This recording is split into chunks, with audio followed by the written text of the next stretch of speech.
Sekeres and Price for Thursday, May 15th, 2025, coming to you from the Nation Network studio, built by Arbor Lee here at the Historic Wall Center. And this program, a presentation of Bet365. Matt Sekeres alongside guest co-host Jeff Paterson, sitting in for Blake Price again today. Four-time Juno Award winner Mike Rogerson, Hidden Switches, conducting things with intern Jaden Tasia. We got a big show coming up for you on the day the Vancouver Canucks introduced the 22nd head coach in their history, Mr. Adam Foote. J-Pat was down at Rogers Arena taking in the proceedings, asking great questions, incidentally. I thought you asked the best questions. I'm not just saying that.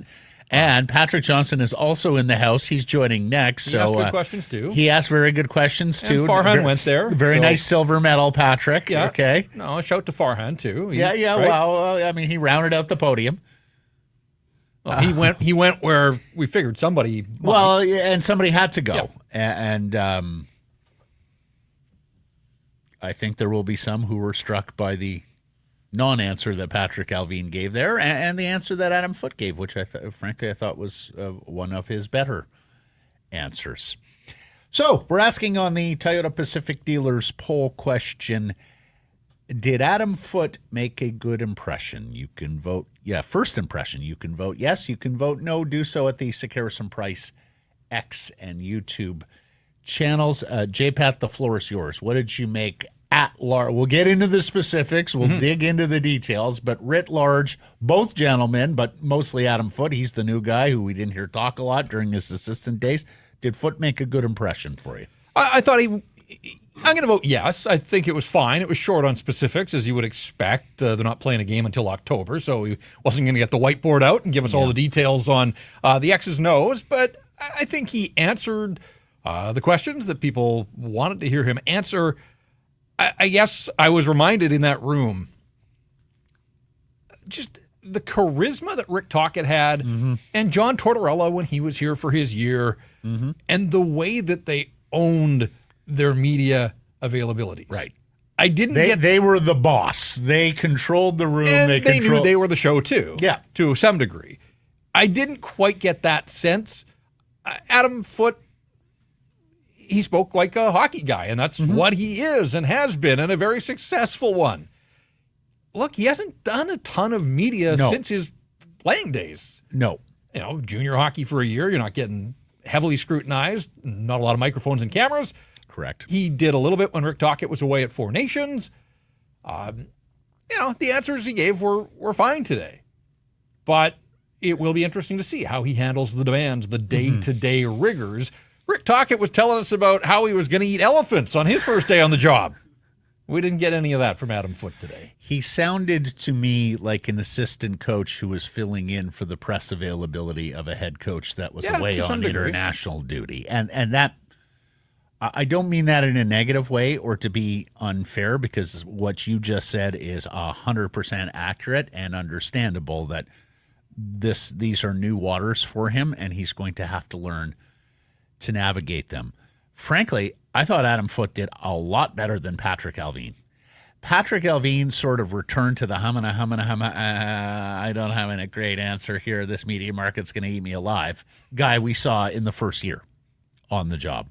In fact, Patrick Allvin to me was wholly unconvincing that Adam Foote was his number one choice. Patrick Allvin sounded to me like a general manager who settled for Adam Foote, that the people around him, namely Jim Rutherford and Francesco Aquilini, either wanted this guy or blessed this guy, and he went along with it. That's how he sounded to me.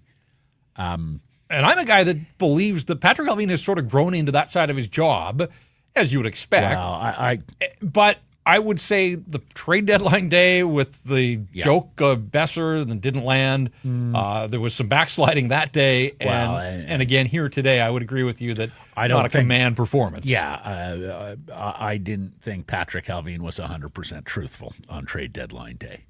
To me, on trade deadline day, they were qualified truths in terms of, Besser and the offers. No. Nobody wanted to offer you a roster player back for Brock Besser to be able to continue to make your playoff push. I think the offers in terms of draft pick and future capital were there. You just weren't allowed to make that trade because your owner told you no steps back. Got him pushed for the playoffs this year. Frankly, how did that go, by the way? Yeah. Frankly, for me, Jeff, to see the way Rutherford wielded those two press conferences, including things like, Patrick, I'll take that one, I think we have a diminished, neutered Patrick Allvin here. We should mention that Jim was off to the side. He was in the room. He was in the room, but he wasn't fielding questions.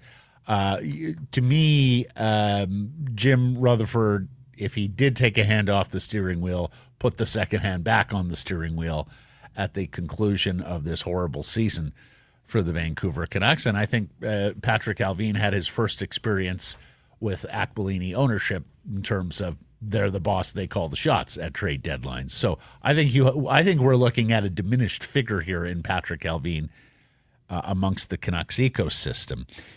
As for the presser itself and Adam Foote, very light on specifics. A very big change from Rick Tocchet, and to a degree we have been spoiled, as you have noted, in terms of the level of detail and the level of conversation that Rick Tocchet has been willing to have with the hockey fans of Vancouver and British Columbia. We'll get into the Quinn Hughes answers from both gentlemen. I guess the best I can say about that is they were in lockstep. They did seem to have those answers coordinated.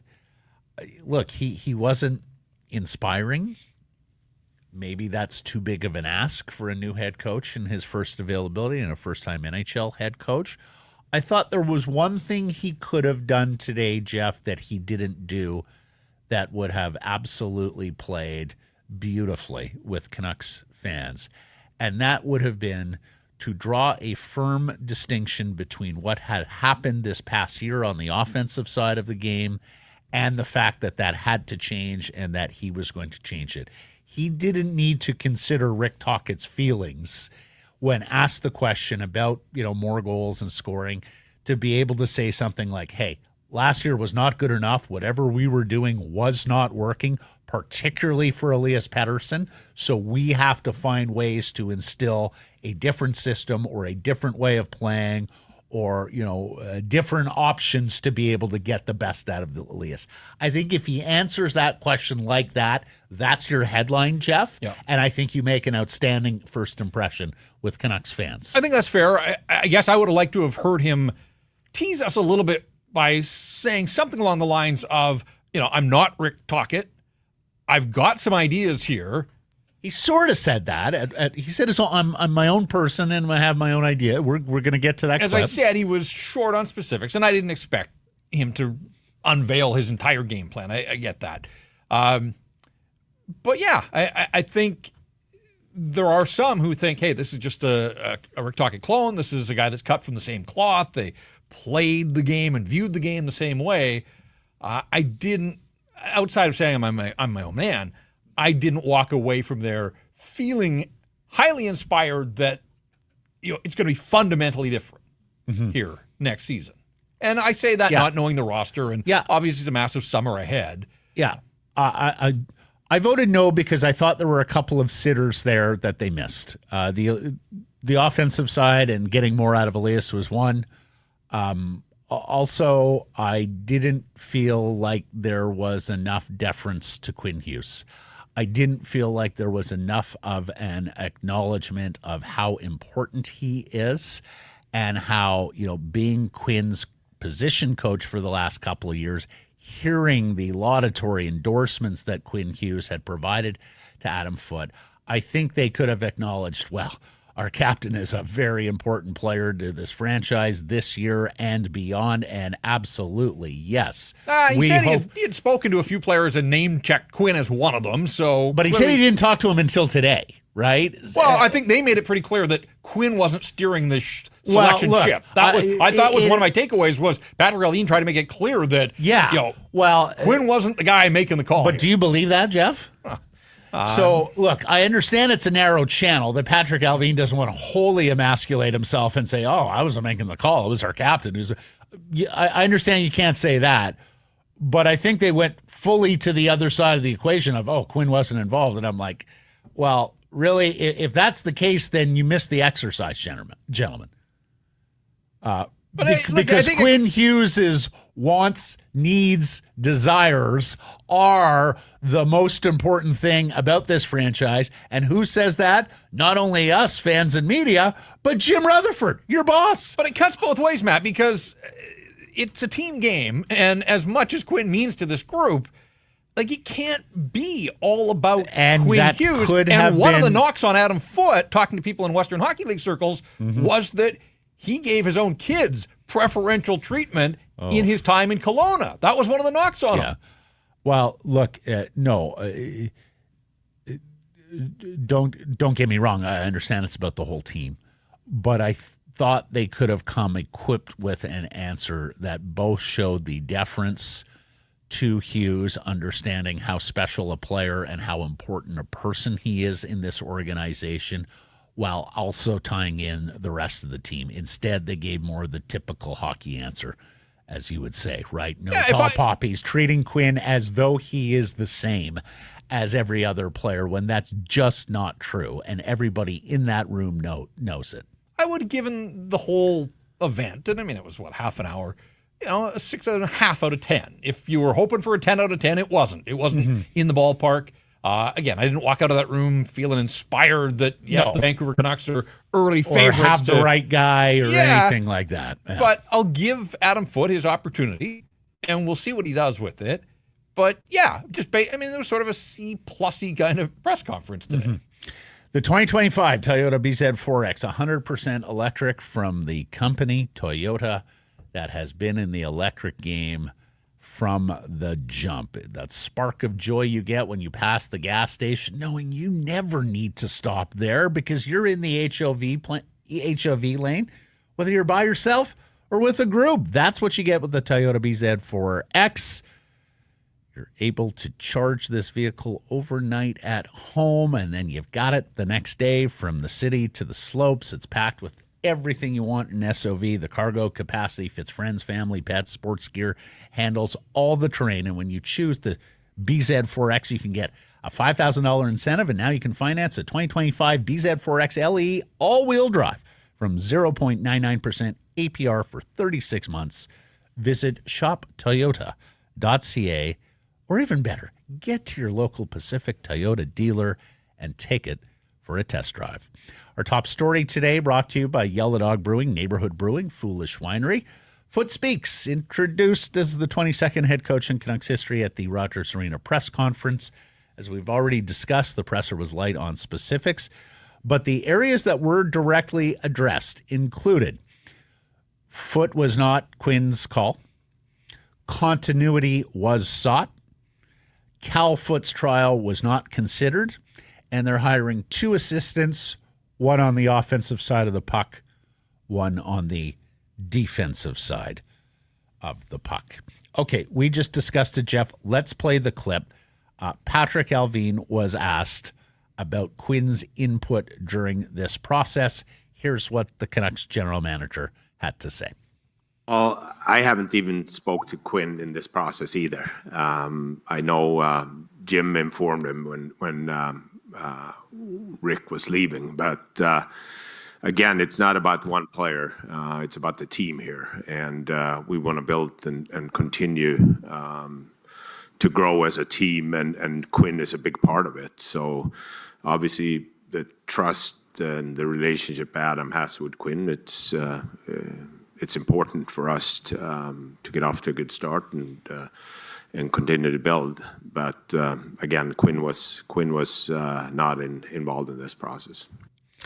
Or is he playing? Are they both? Because they both said we didn't talk to Quinn during the process. Are they playing a semantic game with us, Jeff?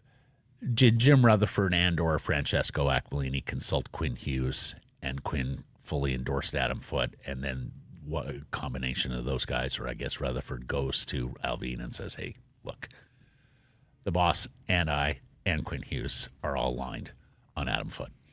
I mean, I can see that path. I don't know. I don't have the answer to that question. Jim Rutherford couldn't even reach Quinn when he tried to call him. He told us that hey. Oh, golf course day? Yeah. Oh, Jeff, his phone died. Dead. Okay? I know. He got the phone back. He went to Madison Square Garden. He watched the basketball game. And he called Jim back. And he reached the captain on first ring. So, to me, look, I understand all the dynamics here of Quinn and his importance and his future and everything else. But to me, I just think that's a bad way to manage. But it's the boat they're in, Jeff. And I agree with you. Typically, it is a terrible way to manage. And it's very non-traditional for hockey. We see it in basketball all the time now. There's a recognition. The star player is a whole lot more important than the coach. So the star player gets the coach he wants. And if, Quinn wasn't a party to this process, again, you're not understanding the exercise. Because if Quinn Hughes wants out next summer, you've done fucked it up here. Here's Quinn on Adam Foote in February when he joined the TNT panel. Man, it's hard to break that. He's asked about what Foote has done for him. Man, I can't. It's hard to break that one down, but I just find like there's a lot of coaches out there that, scream and yell and they want to, bully their players, intimidate their players. And this is a guy that I would say coaches his defensemen, coaches his players like he'd want his kids coached. And then on top of that, with all the experience he has. So, look, bottom line here is whether Quinn was involved in the process or not, whether they want to cop to Quinn being involved in the process or not, Quinn Hughes got a coach that he loves. And I guess it's the end is more important than the means here to some degree. But I would say that this is really important context to keep in mind here, more so at the junior level, but I think it applies at the NHL level as well. There is always a good cop, bad cop element to coach-player relations. The head coach is the guy that calls the shots and the buck stops with him. A lot of times you won't like what the head coach has to say to you. Yep. So maybe you go to the assistant coach for, a little embrace, a little hug, a little pat on the back. And Adam Foote was, even though he was the Huggy Bear, not the Grizzly Bear. Well, with Huggy? I think there was some of that with Huggy. Yeah. Yes. Well, now he's calling the shots. And just to give you further insight, and Jeff, you know this as well. Like there are times when it's coordinated, right? Like there will be times where the head coach says to his assistant, "By the way, I'm going to tear a strip off so and so in the meeting today, and then when the meeting breaks up, I want you to go there and love him up." Right? Yep. Because you can take his lumps, and maybe even sometimes it's in front of the group, right? They really hate that. That's particularly poignant. But as soon as that exercise is over and we've made our point, then you've got to go and do the nurturing. So, yeah, that's going to be a very interesting dynamic going forward. Is Foote going to play the heavy with guys, even the top guys, and have his assistants come in? Or in some cases works the other way. Like with Boudreau and some other coaches who just don't necessarily have the grizzly bear personality or persona. It's the assistants that do the tough love, and it's the head coach that pulls them and say, "Hey, yeah, okay, what he's telling you is right, and just we believe in you, we love you." If you remember Adam Foote as a player, he was a granite block defensive stopper. He look. It is exceedingly difficult to make a Canadian Olympic team when you don't bring a lot of offense or puck play to the table. And yet Adam Foote did just that and was an exceedingly valuable member of some Colorado Avalanche Stanley Cup teams because of what he did in being able to shut down the opposition. Yeah, two-time Cup winner. Two-time Cup winner in Colorado. Now, I will say, he certainly came equipped with jokes about his lack of offense during the course of his playing career. He was fully prepared for those sorts of questions. You asked him what I thought was a terrific question about painting him as a defensive coach based on the playing career he had and the fact in his brief NHL tenure he has coached the defenseman. And I thought this was one of Foote's better answers. It wasn't necessarily predictive or pointing forward, but I think it did explain a whole lot about Adam Foote, the person, and how he got to where he got this morning.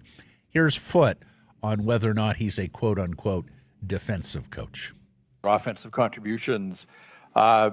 You were a rock-solid defenseman in your playing days. You've coached the defense. Is it unfair to paint you sort of with this brush of that's only how you see the game? Well, you can paint me with whatever brush you want. Like, honestly, like, that's okay. I think, we had discussion about this in the interview, I was very lucky. By the way, I'm going to say this. Lacrosse was my game, box lacrosse. I love that game, and I was an offensive player, just throwing that out there. I'd say when I didn't like the role I got early in my career. Mark Crawford really threw it on me, and I had a great conversation with Mark about a month ago, and every player wants to play on the power play. We all come from our minor league teams, and we're all probably a power play guy, every defenseman. And I did not like my role because I wanted to play on the power play. I want to score goals. Who doesn't want to score goals? But I remember my dad said to me, listen, you got the feet, you got the size, you can skate with them, and if you can really dial it in, you could do something new and you can win. And I accepted that role, and when you have that role, you get to play against the best players in the world. Paul Kariya, how do I shut down his A game, speed? If I'm playing against a Sakic, his A game's that shot. I'm not letting him have that shot. I approached it like, if they're going to beat me, they're beating me with their C game, not their A, not their B. And I knew what that was. You study the game, you use the people around you to help you and understand what offense is coming at you. And I knew what I was uncomfortable defending against. I knew what worked, what put me or my partner or our goaltender in a tough spot. And I did that for a living for 20 years. Very fortunate, very lucky. And I think that's a big part of it for me. I think, like I said, you can paint me with whatever brush you like. I'm a big guy. I'm a big boy. But I'm going to surround myself with the right people too. And we're going to have that deep discussion. We've got some great people here with the Sedins, and we're going to continue to keep getting better. But I would say I'm very fortunate that I had to play against those top players and shut them down, and it was a fun job. And so we've got lots of ideas how to make that offense better. Patrick? Yeah, and he did address right at the end there the offensive side of the puck, again, not in details. What I loved about that answer, J-Pat, is it traces his journey. It was an example of a time when he was uncomfortable and learned to be comfortable in something that was to that point beyond his horizons. It also gave us a window into Adam Foote, the tactician, right? Hey, Kariya beats people with speed. Sakic beats people with a shot. We're going to make sure they can only beat us with their C game. That gave me at least a little insight into the way the man thinks and the way the man is going to approach the job from an X's and O's perspective. Couple things. One is, and he doesn't want me painting a picture of him. Nobody wants, you don't know this about me, my art skills lack so greatly. Like, I struggle. Blake is the artist of I the struggle three of us. to draw a stick figure. Honestly, I'm not lying. Blake's the son of an artist. So I will not be painting anybody with any brush. It was just a turn of phrase. The other thing is, not quite yet the company man that he ought to be. Incidentally, at first when I heard it, I thought he bristled at that. Then when you look at him and see his reaction, there's a wry smile there. And then he brought it back. He doubled with the exactly. But Paint also, me however you want. He dropped the lacrosse mention, but didn't squeeze a Warriors mention in there. So we're gonna have to learn. They're gonna hold that against teach him up on how to promote. But I like that. I like that answer actually a lot. Not because I asked the question, but I thought he took what he perceived as a pointed question about a weakness, yep, and said, "No, I've got this," because And I think there's absolutely truth and value to that. Excellent you're point, going Jeff. up against Joe Sakic and Peter Forsberg and Timo Solani and Paul Correa on a daily basis. You're damn right. You're going to learn a few things for sure about what makes those guys so great. Yeah, to reverse engineer it, basically. Now, right? Like, it's one thing for him to here's learn how it. people attacked me, and believe you me, I got a lot of experience being attacked by some of the greats who have ever played the game. And here's how we're going to flip it, and here's how we're going to go about it. But he doesn't have to go out there and score goals. He has to apply that knowledge and impart it on his That's players. the one thing that's missing there, right? Okay, you have all this knowledge. You are a tactician. You are able to reverse engineer it. You've got wisdom to impart. Now, how does it translate to those in your charge? Elias Pettersson. And, of course, outside of being Quinn Hughes approved, I think the next requirement for the job, head coach of the Vancouver Canucks at this state in franchise history, is to get more out of Elias Pettersson. First of all, before we play the clip, Jeff, I was having this thought last night as I was sitting out on the deck. We're asking, can Adam Foote turn Elias around, get him back to where he was?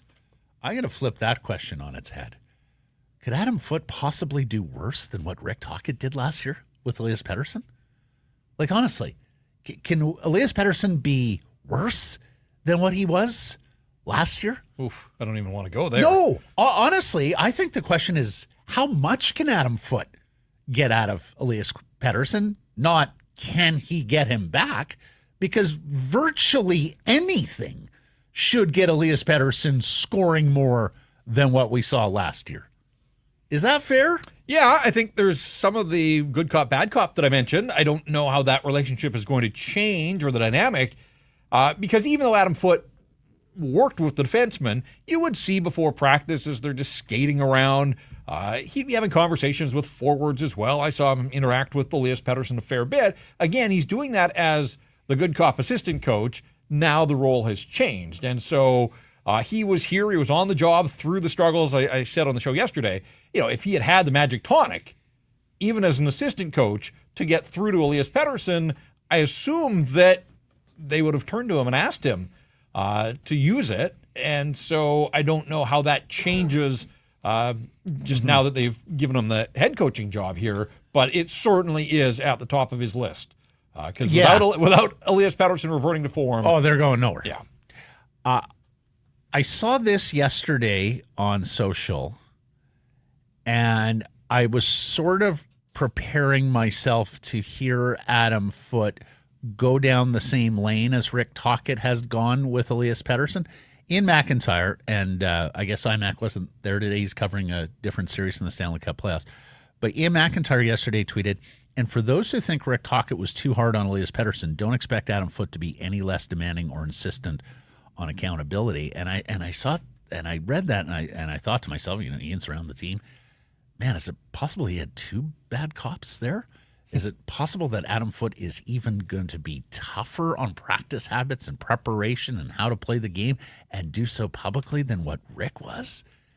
Because, Jeff, and because we were here last week talking about it with Blake, Blake is very much of the opinion, can someone in the organization please start building this guy up? From the parenting perspective, Blake's used the analogy, the parenting sandwich. Start with something good, shit in the middle, and then finish with something bad. So you start and end the conversation, the communique, with positivity for the child, or in this case, the player. Adam Foote built Elias Pettersson up here today. Now, he didn't do it with a lot of rancor, a little pomp. He didn't stand on a pedestal and all of that things. It was a little more subtle than that.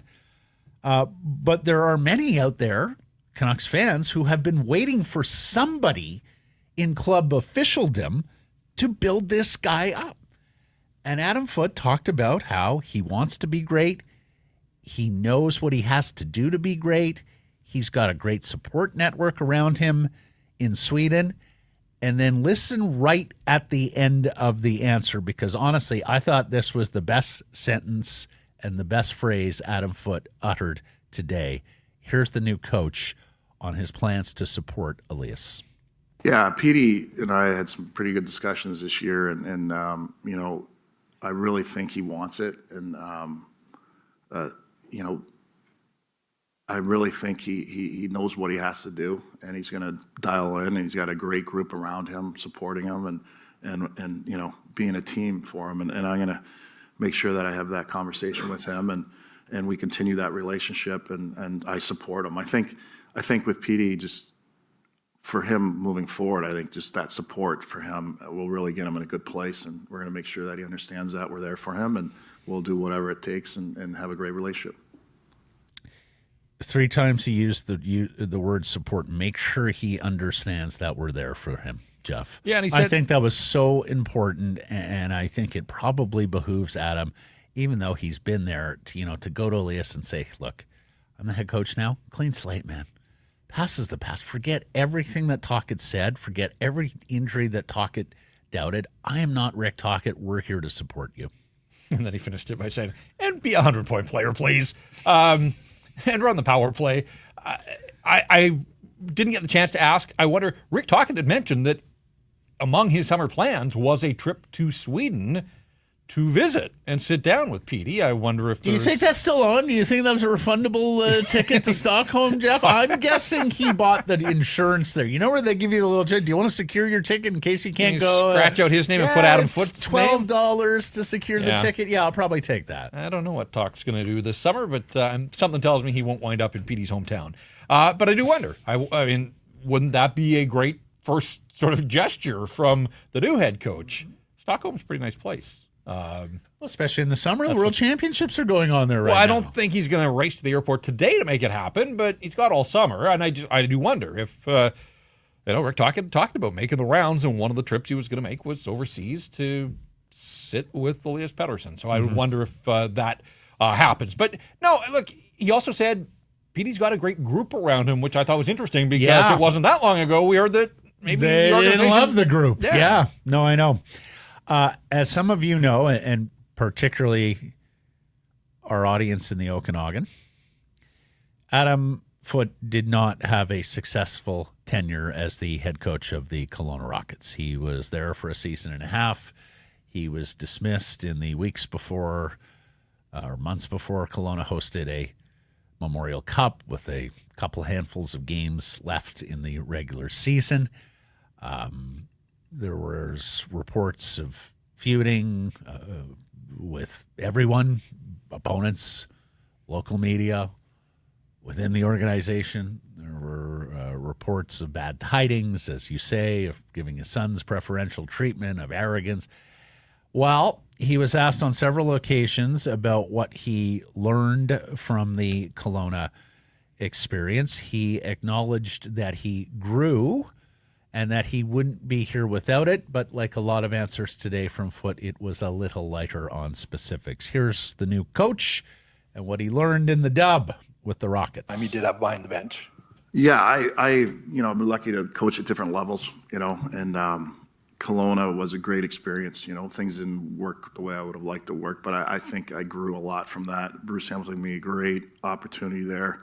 It was good for me. I'm not sure I would be sitting here today without that experience and learning from it. And, that was a long time ago, and there's been a lot of growth. I've been surrounded with, great people. And, when you're surrounded by good people, if you can listen and learn from them, you can move on and keep getting better. If a new head coach had come in from outside the organization, they may have looked at a healthy Thatcher Demko and thought, that's my ticket. I'm going to ride this guy. Good here, Mike. Boudreau played him a lot. Mike. Rick played him a lot. More of me. More of me is never a bad thing. Wow. Is J-Pat getting some shine here? Mike, keep it running. He didn't even cut these clips today. He normally cuts the clips. He didn't cut the clips today. And still we're getting all that J-Pat. I was lost in the sound of my own voice there for a moment. Yeah, I wish he would have owned it a little bit more. I agree. Mm-hmm. Or at least specified what he learned. This is it for his head coaching resume. Like I would have liked a few more details there about some of the things that he thought he did well, some of the things that maybe he didn't. He owned the fact that it wasn't successful, but we can all see that with the wins and losses. Right, exactly. Yeah.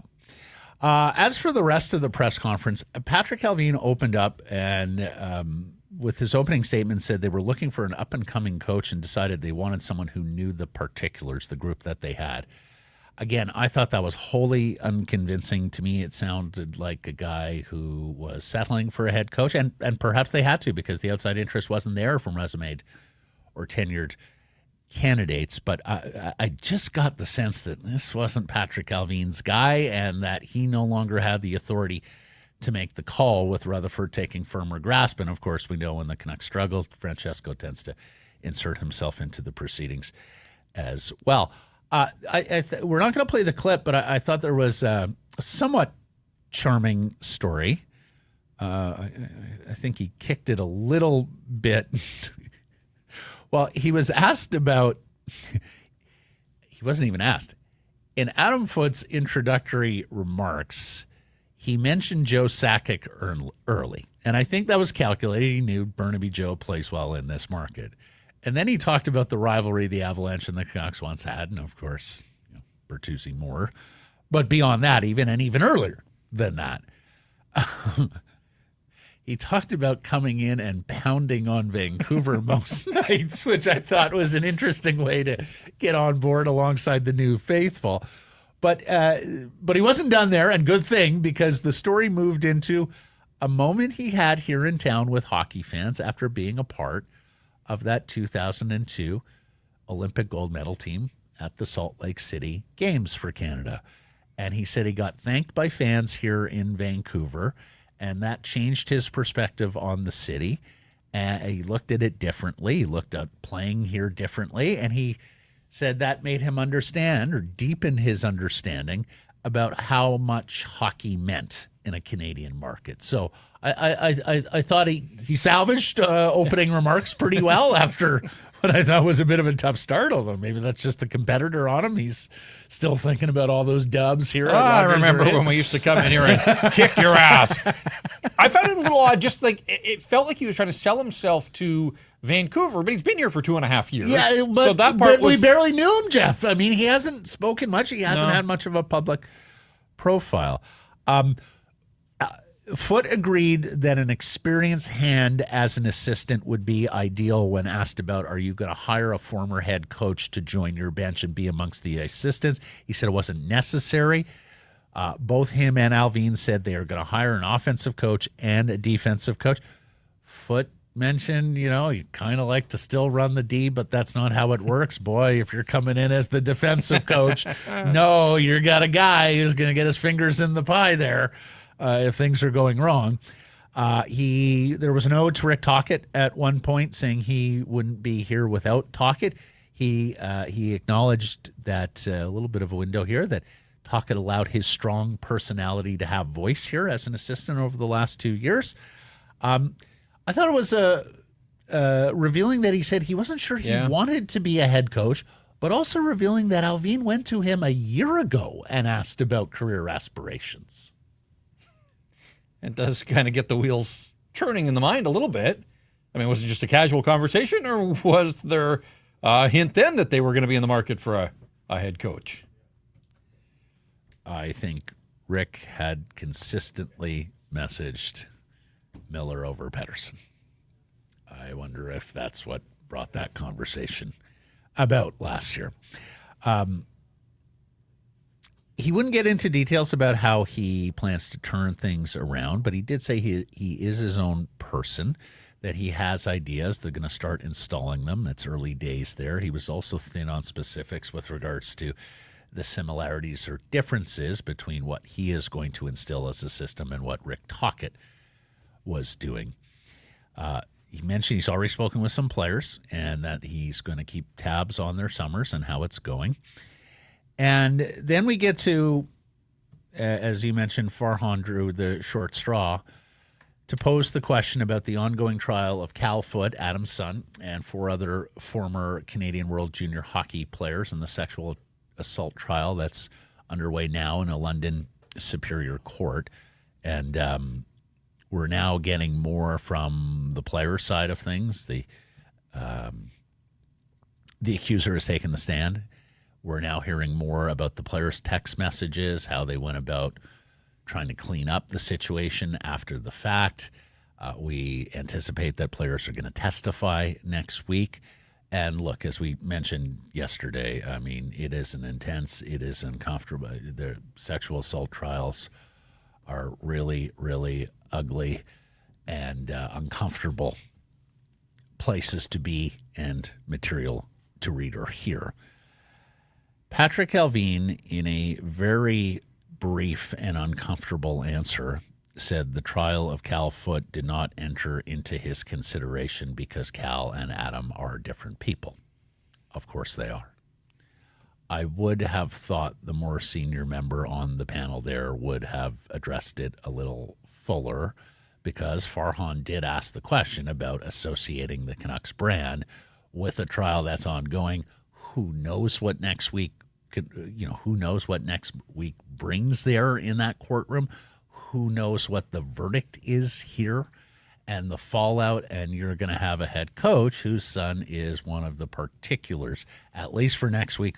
Who knows how long that story, that trial, and of course, its resolution is going to last in the hearts and minds of hockey fans. Adam, I thought, gave a pretty decent answer on that question. I think he also knew it was coming. He talked about he's a guy who moves forward, doesn't let things deter him. He said it wasn't consuming all his thoughts, because that was the question, like how much attention, how much can you give to this job when you have this going on for one of your sons? He said it wasn't consuming all his thought, that he is supporting his family, as we all would, and that we'll get through this. What was your take on what we heard on what was the most delicate part of this press conference? Yeah, and again, good on Farhan for asking it. The organization had to know that there was a pretty good likelihood that the question was going to arise. So I was a little baffled at just what seemed like a lack of preparation on the part of Patrick Allvin. Like, we know Adam's not on trial. And that seemed to be the thrust of his answer. So, yeah, a little disappointing there. I mean, I don't know. He could have said something like, Adam's not on trial, Cal is. We distinguish between the two. The sins or perceived sins of the son are not the sins of the father. I'll let Adam answer how they plan to deal with it or how much this is consuming his life. But from I would have been curious to know if it came up in their discussion, in the interview at any point, on any level. God, I sure hope so. I would think so, too. I would hope if you're the Canucks, you want to know. Well, I think you'd ask Adam the question that Farhan basically did. Well, about emotional investment? Well, not only that, but I think you also, if you were the Canucks, had to ask the question, okay, what happens if Cal is guilty? Like, what are your plans there? Like, if your son goes to jail, and the flip side, what happens if he's found not guilty? Like, do you plan to address, because I think from a Canucks Sports Entertainment point of view, you want to know how the resolution of this one way or the other is going to play with your new head coach. Yeah, and look, there are people out there, and I've seen them in my mentions, that say this new head coach raised this kid. Mm-hmm. And for some people, it's that cut and dry. For others, it is far more complex. For some, there is no association whatsoever other than the blood bond. And we'll let the legal proceedings take their course here. Mm-hmm. But, yeah, I mean, I thought Adam handled the question better than Patrick did. I agree.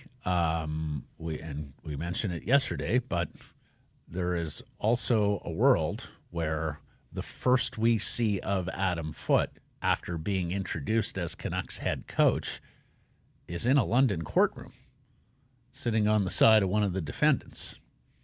If Canucks Sports Entertainment is comfortable with that image, then so be it.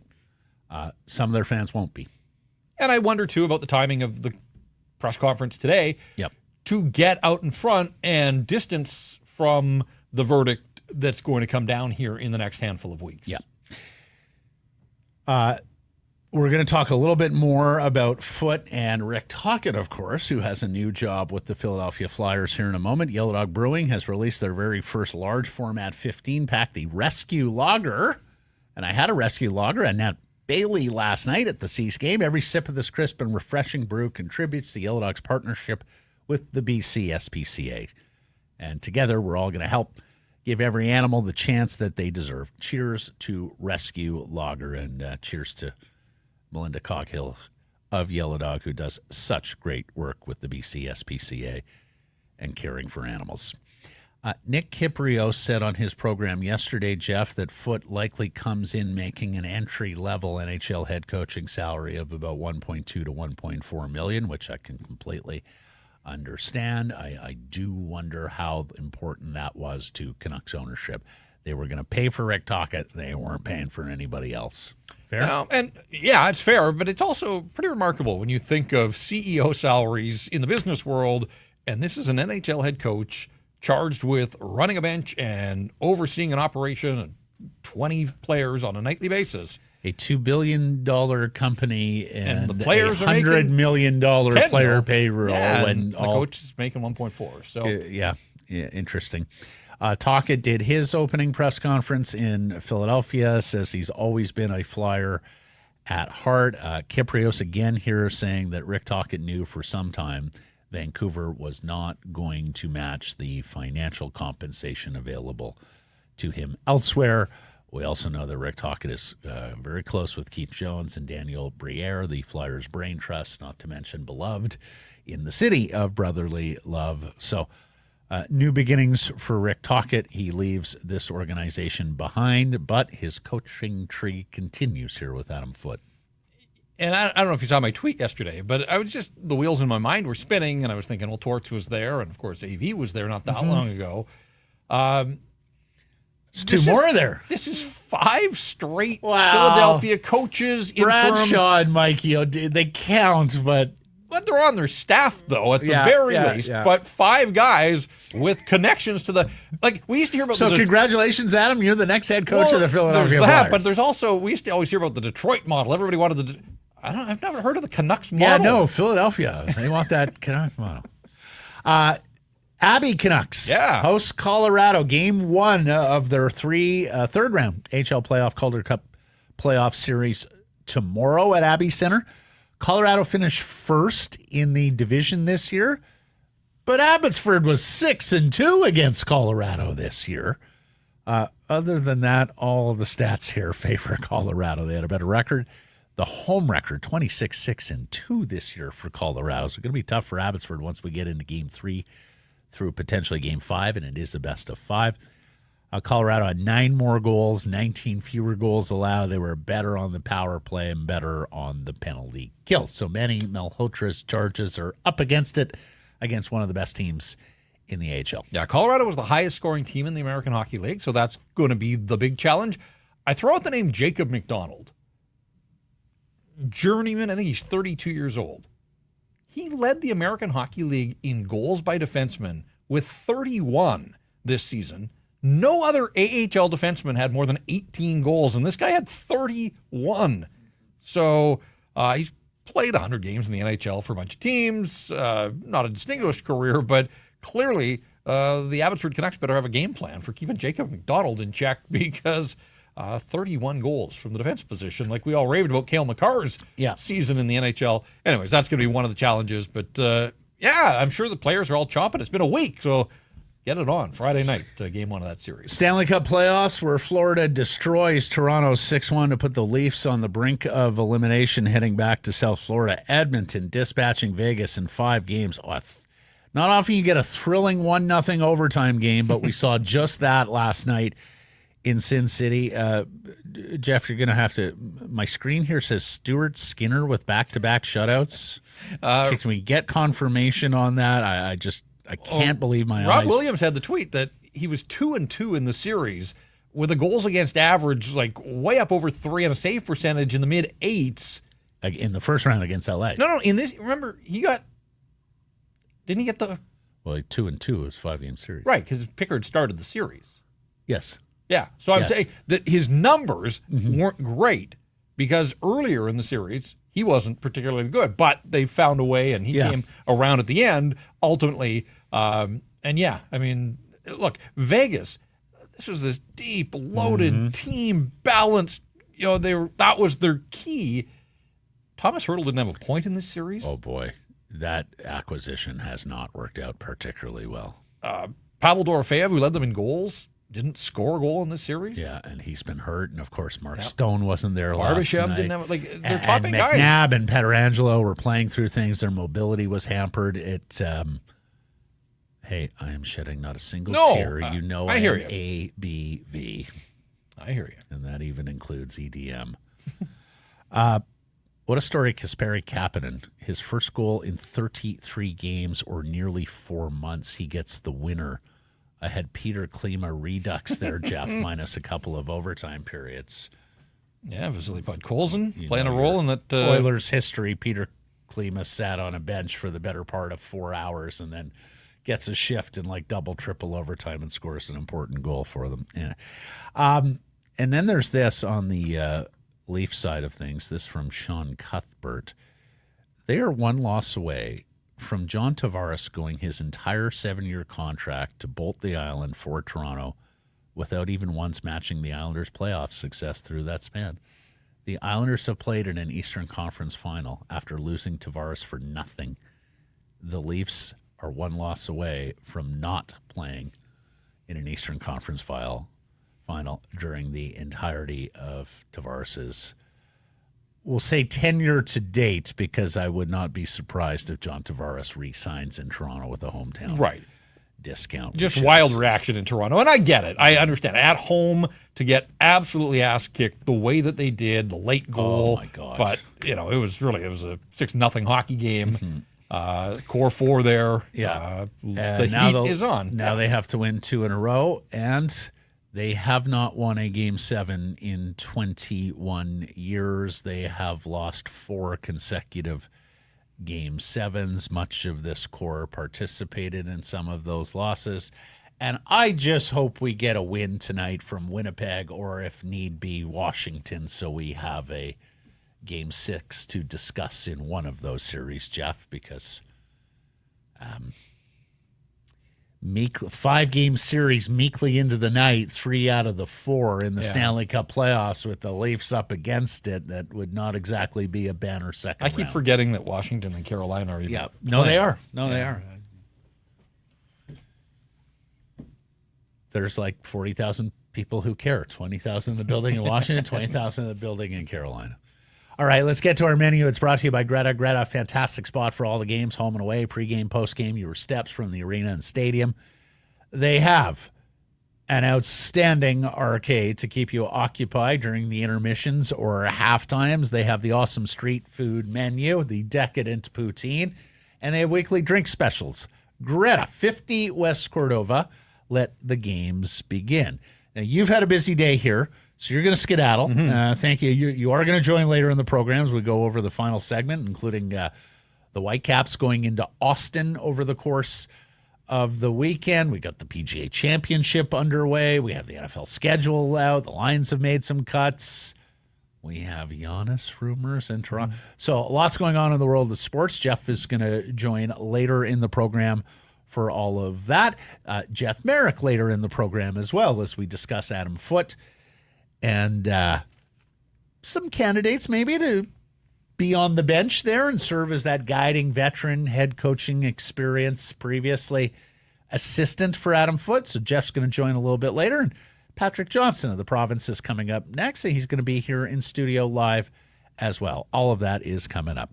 Time now for our Bet365 Bets of the Day. This segment proudly brought to you by Bet365. Jeff, you're the guest here, so by all means, you have the tea. Just looking at Stanley Cup futures. Oilers are through. They're halfway up the hill. 2 rounds down, 2 to go. They are the betting favorites right now at plus 230. Dallas at plus 270. But I'm telling you, I'm buying what those Florida Panthers are selling after last night and after these 3 straight wins. They've been to 2 straight cups. Obviously, the defending champs. You can get the Panthers right now at plus 300, and I think there is some value there. Yeah, I think so. I'm going to the Preakness Stakes tomorrow, the second jewel of horse racing's Triple Crown, in part because I'm going to be out at Hastings taking in the racing and the big race from Pimlico in Baltimore. The number 8 horse, Clever Again. He has won his last 2 starts. He has a trainer who has won the Preakness twice before. I like the jockey there as well. And I like the price too. You get him to win at plus 650. Bet365. You want to get in on the action? Bet365, they got you. Game props, player props, totals, money line. You can even bet on futures like series winners, conference champions, cup champions, as Jeff just did. Much, much more. Whatever your bet, it's never ordinary at Bet365. Download the app. Get in on the game. An official partner of the Stanley Cup playoffs. Must be 19 or older. Patrick Johnston coming up next.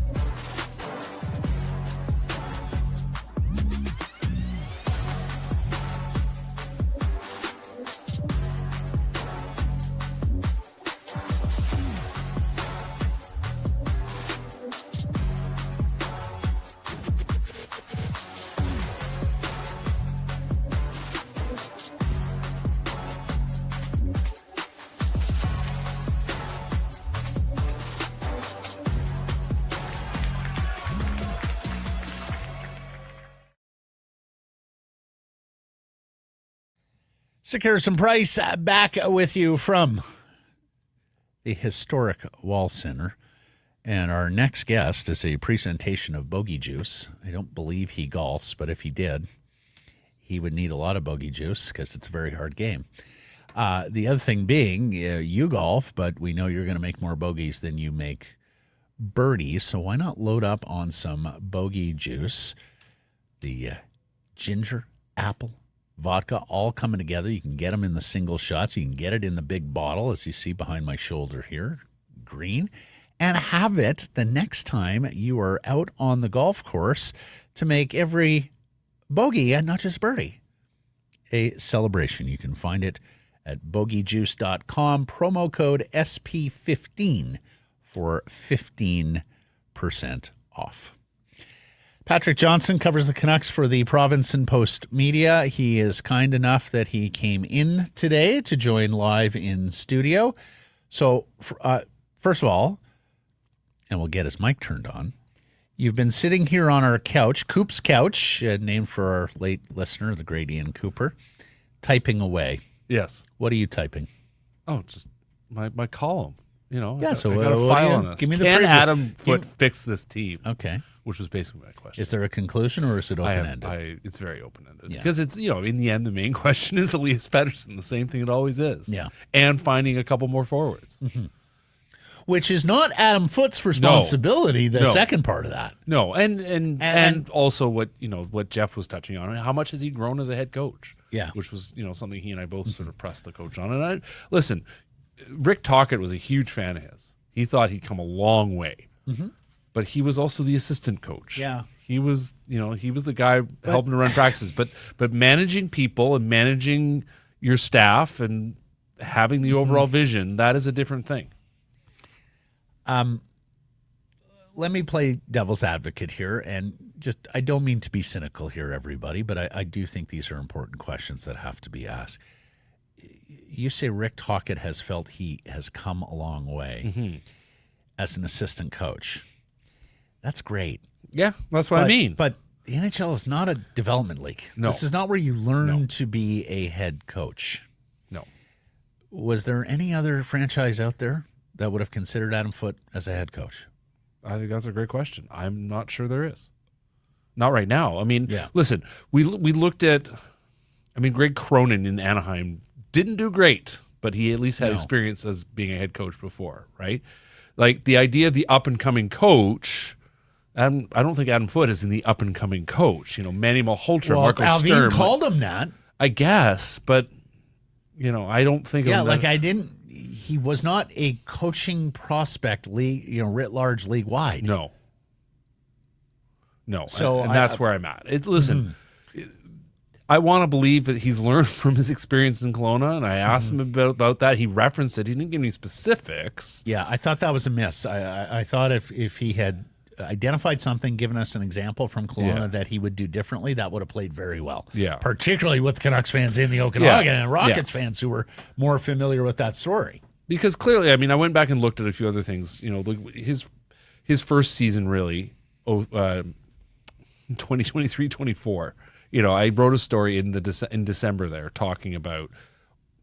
They kept talking about. I mean, Rick Tocchet kept talking about how much he's grown, and so we talked about. But Ian Cole, I asked Ian Cole, who's been around the league, and he said the big thing about him at that point he realized with Foote was that Foote would calm them down. He'd keep them calm on the bench. You know, guys would be going off, and here was this guy who we knew had been this hard rock, fiery defenseman, had been, I think, a loud coach in Kelowna. Yeah. And he was definitely not. He didn't play that. The role he played was. I mean, we also know Rick Tocchet was pretty calm, right? Yeah. Like Rick Tocchet was calm as well. Like that was a big thing to learn. So that there was an emotional, certainly on the bench, there was an emotional steadiness. And God, that would have played so well if Well, that's what I was hoping he would say. I realized I got too passionate. I got too caught up in it. I mean, the other thing that makes me wonder this difference. I mean, his sons are not on this team, right? He is just coaching a team. He's not a hockey parent in this scenario. So, you know, it was interesting going back, and Quinn said this a few times, but that the Hughes' comment, like he coaches the way you would want your kids to be coached. At least that's been Quinn's experience, which I think sounds different from what went on in Kelowna. That's great insight on your part, Patrick. I wish you would have said, hey, I was too emotional on that Kelowna bench. Yeah. And with Rick, and in this role, I have learned to keep the emotions in check, to project composure, because your team is going to take on your identity. Your team is going to take on your state of being in those tough moments. I wish he would have said that. Okay, you sat here and listened to, and just for one other point, a lot of Adam Foote's success or lack thereof is now predicated on the job his bosses do for him. Yes. You mentioned the two forwards. You're damn right.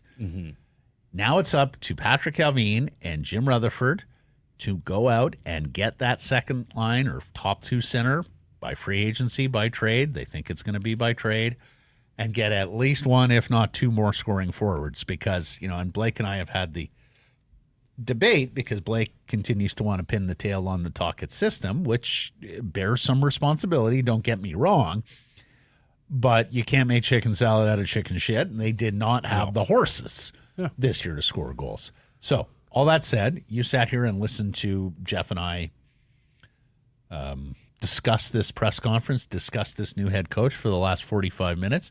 What did we get wrong? Did you hear anything where you just went, no, they're out to lunch on that one, or I have a different perspective? Not directly, but I think just thinking about.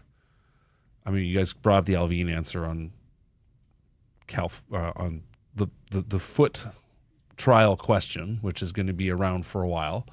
I thought in the end, like I was surprised going back and realizing how short it was. It felt like he'd said more, but basically said, I don't know. No, he said, well, they're different. So we respect the process. And that's, in the end, I think realistically is a side point here. No, it is. And I appreciate how the question was framed. For some, it will be central because that's real life and that's way more important than sticks and pucks, and completely understand that. If you can't get over that, hey, we all perceive events and information differently, and you are well within your rights to do that. For others, it's his son who is accused of wrongdoing, has pled not guilty. It's happening independently from the Vancouver Canucks and has no bearing or reflection on Adam Foote. Others would quibble with that. That's the conversation, really, that the Vancouver Canucks as a company can't much control. No. Perhaps they had an opportunity today to steer it towards more, to steer it in a certain direction that reflects better on the head coach. I'm not necessarily sure that was achieved. Yeah, I appreciated the way Farhan went at the questions, because he asked, for instance, how much sort of emotional energy did this take on? And Adam, first of all, was like, I respect why you're asking this. And then did his best to explain. Oh, it's handled respectfully. I thought that part anyway. So But let me ask you the poll question, the Toyota Pacific Dealers poll question. Did he make a good first impression? You voting yes or no on it? I'm pondering. I saw the question pop up here, and I was pondering that one. I think. I guess it's what is the minimum? What did we want to hear? And I would have liked to hear more details. So I'm someone who deals with this every day. So my answer is probably no, but partly because I'm being a selfish reporter and I wanted more details to my answer. So I gotta tell you, my life in a booth has really illuminated just how selfish these beat We're the reporters worst. are. I've done a lot of introspection, and I realize how terrible a person I was as a beat reporter because it was all about my needs, as opposed to viewing it a little more holistically when you're sitting here in front of an inbox and you're getting all this feedback from all the fans. But I will. So shame on you. I will. Peach. Setting aside the media hat, having reviewed the answers, he spoke for quite a while. I think his impression was actually pretty positive. Okay. I personally, selfishly, would like more details to answer the questions that I'm trying to answer. Sure. But I think he was well spoken. Certainly better than many of the short but sweet Swedish answers we've been getting. Not necessarily from Patrick Allvin, but he has been at times in that group. But we've had interviews with players where they haven't said very much. And kept it short and not said very much. Do you believe Allvin when he says Quinn was not involved in the process? I mean, whether he was consciously in the process, he certainly was part of the process.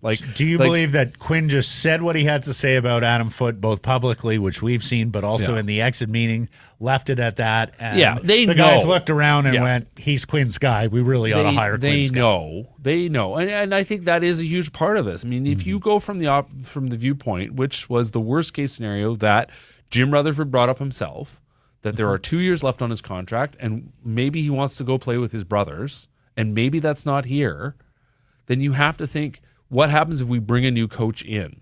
Especially if it's a, quote, up-and-coming coach, and we're really leaning into the idea that there's a bit of a runway here. We're not going to be going for it next year. I mean, if you are trying to squeeze what's left of the lemon here, obviously recognizing you do need to reset some of this core, you're moving on from Brock Besser, you're bringing someone else new in. You are trying to find a way to help Elias Pettersson reset. Yeah. That the continuity that Foote offers is something that plays into where Quinn Hughes is at with and his I career. can understand continuity from a Quinn Hughes perspective. I can understand continuity from a Rutherford and Allvin perspective, given the hell they've just been through. Are you really going to turn the keys over to somebody you don't know and are getting to learn and have to learn on the job? Completely understand all of that. I can even understand continuity from the point of view of here's what not to do, here's where we went wrong last year. But I also think there was a pretty good case for clean break here, Patrick. Oh, yeah. To rid yourself of any reminder of last year, and Adam Foote is not that. No. You see his mug, he was a party to what happened this past year, the underachieving, and, of course, a dressing room feud that tore the room apart and couldn't be repaired by either the two particulars or the leadership of this group, of which Adam Foote was a small part. The other thing is, so much is now invested into this coming season and being successful so that Quinn does have a good taste in his mouth and is willing to consider an extension next summer. And you've hired basically a head coach who's learning on the job. Yeah. And look, I can understand how it might have been daunting to go out and hire someone that you didn't know as well, drop him in because you sit there and wonder, okay, is Quinn going to like him? And, of course, we don't know him as well. You know, the old hockey axiom that you better know a lot about the guy you're sending out because you're a sure bet to know less about the guy you're bringing in. Right. But I do wonder whether an established coach who has won in the league before would have got you further ahead next season in terms of the competitiveness. Yeah. And why they chose against that. Yeah. I mean, I guess you also have to go through the list of who is actually out there. And who was interested on this one. Indeed. Patrick, Especially, because I think the word is out about Canucks Sports Entertainment and this owner, and that is not one of the desirable places to work around the league if you have options. I think, one of the implications in Tocchet going to Philly was, I mean, he got a good offer here. Didn't match up to what he got in Philly, sounds like it. So, that's in that realm, right? Yep. I really liked his answer about Elias. Have been waiting. Mentioned with Jeff. I'm sure Blake over in Europe lit up when he heard this, because we have somebody in Canucks officialdom who started building Elias Pettersson up here today and talking about supporting and make sure he understands we're there to support him. I went and looked at the question. I said, listen, I think it's fair to say there's a lot of things that broke this year. How are you going to fix all this? And he talked a lot about turning the page. Like, this is something new. I don't necessarily want to look at what happened last year. I think he is looking at how his team is coming together and what obviously needs to be done this summer. And one of those things is exactly that. Elias Pettersson becoming a confident player again, and a player who is prepared. We've heard, obviously, credit to Jeff for asking Patrick Alvin about the practice habits question, because that keeps coming up. I think Jeff is just annoyed at that phrase at this stage. I wasn't going to. Yes. He said it on the show yesterday. He is annoyed at that phrase. Yes. I'm not telling tales out of No, you're not. No, it's fine. So, but I thought Alvin's answer on that was pretty good. This is the hill I'm going to die on. This is what we're going to harp on. I'll never be satisfied. I got it. I understand his logic. And this is one of the things we know as journalists. When a person says it, ask what it is. And that's what Jeff did. And that is something I did try to get with Foote about, the question about what did you learn in Kelowna and so on.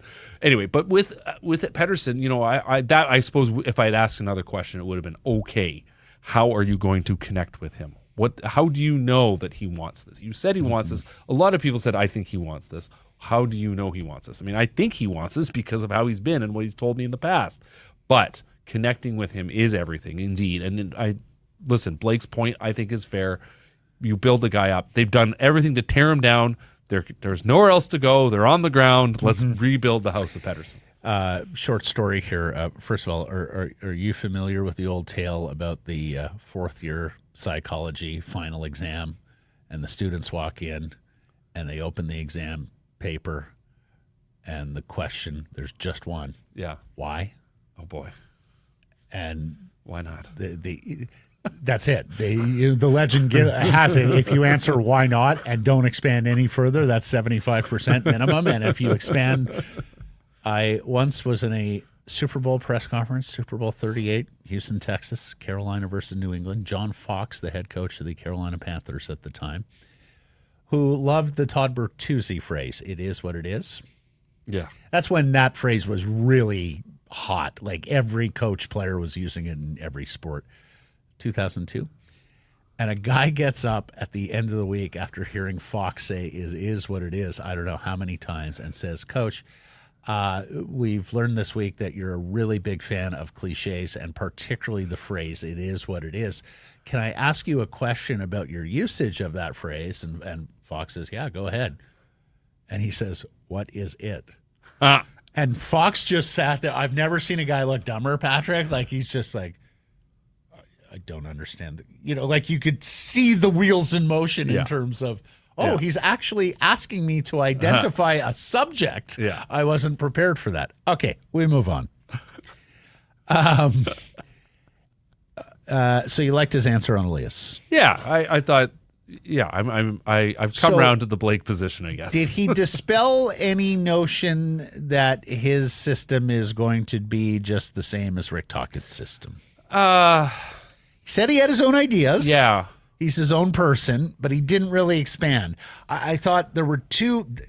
The answer on Elias, which I thought was very good, but I think he could have gone further and absolutely created a headline that would have resonated with Canucks fans there, by kind of distancing himself from all the tough love that Tocchet gave Pettersson. He did it in his own way, but it was subtle and it wasn't quite as clear and with conviction. The other ground that I thought was fertile for him was to be able to distinguish himself from Tocchet on the offensive side of the puck in that system, because I think it would have achieved the same thing. It would have been the banner headline, which I think would have got more people on board. A thing I can assure you that I do know about this past season is that they recognized they got the sort of reshaping of the defense last summer wrong. right? We know they for did. sure. They've acknowledged it and they fixed it. They acknowledged it. They went out and changed it. And I think part of it was a bit of hubris. Was they thought, well, Vinny DeHarnay, there's something there. We can mold him into something. We're so bloody good. We can work with the athletic tools of that And I monster. think they recognize actually, and that's a coaching thing to learn. Mm-hmm. That fundamentally, once the player gets to the NHL, I mean, there are exceptions when they're young, I suppose, but for the most part, once this is kind of how they're going to be. There are edges you can round out. There's things like that, but fundamentally, the player is what they are. And so that if they learn from that, and I would then look at the way they certainly Tocchet's conversation about what he needed to see from his offense evolved over the season. There were more details, right? Talking and highlighting the importance of the centers, how they attacked the zone, how they changed their angle entering the zone. Now, was that Tocchet? Was that Foote? Was that a combination? Mm-hmm. And that's something as we go into training camp next fall, it is worth probing. I think it will reveal himself. Put it this way: when Rick Tocchet came in, Patrick,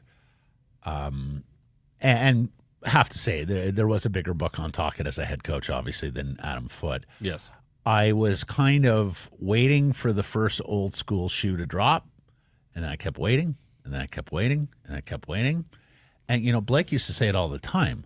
He looks old school hockey. Yeah, there are elements about him that are absolutely old school hockey, but he's actually quite progressive in certain areas of coaching and the game.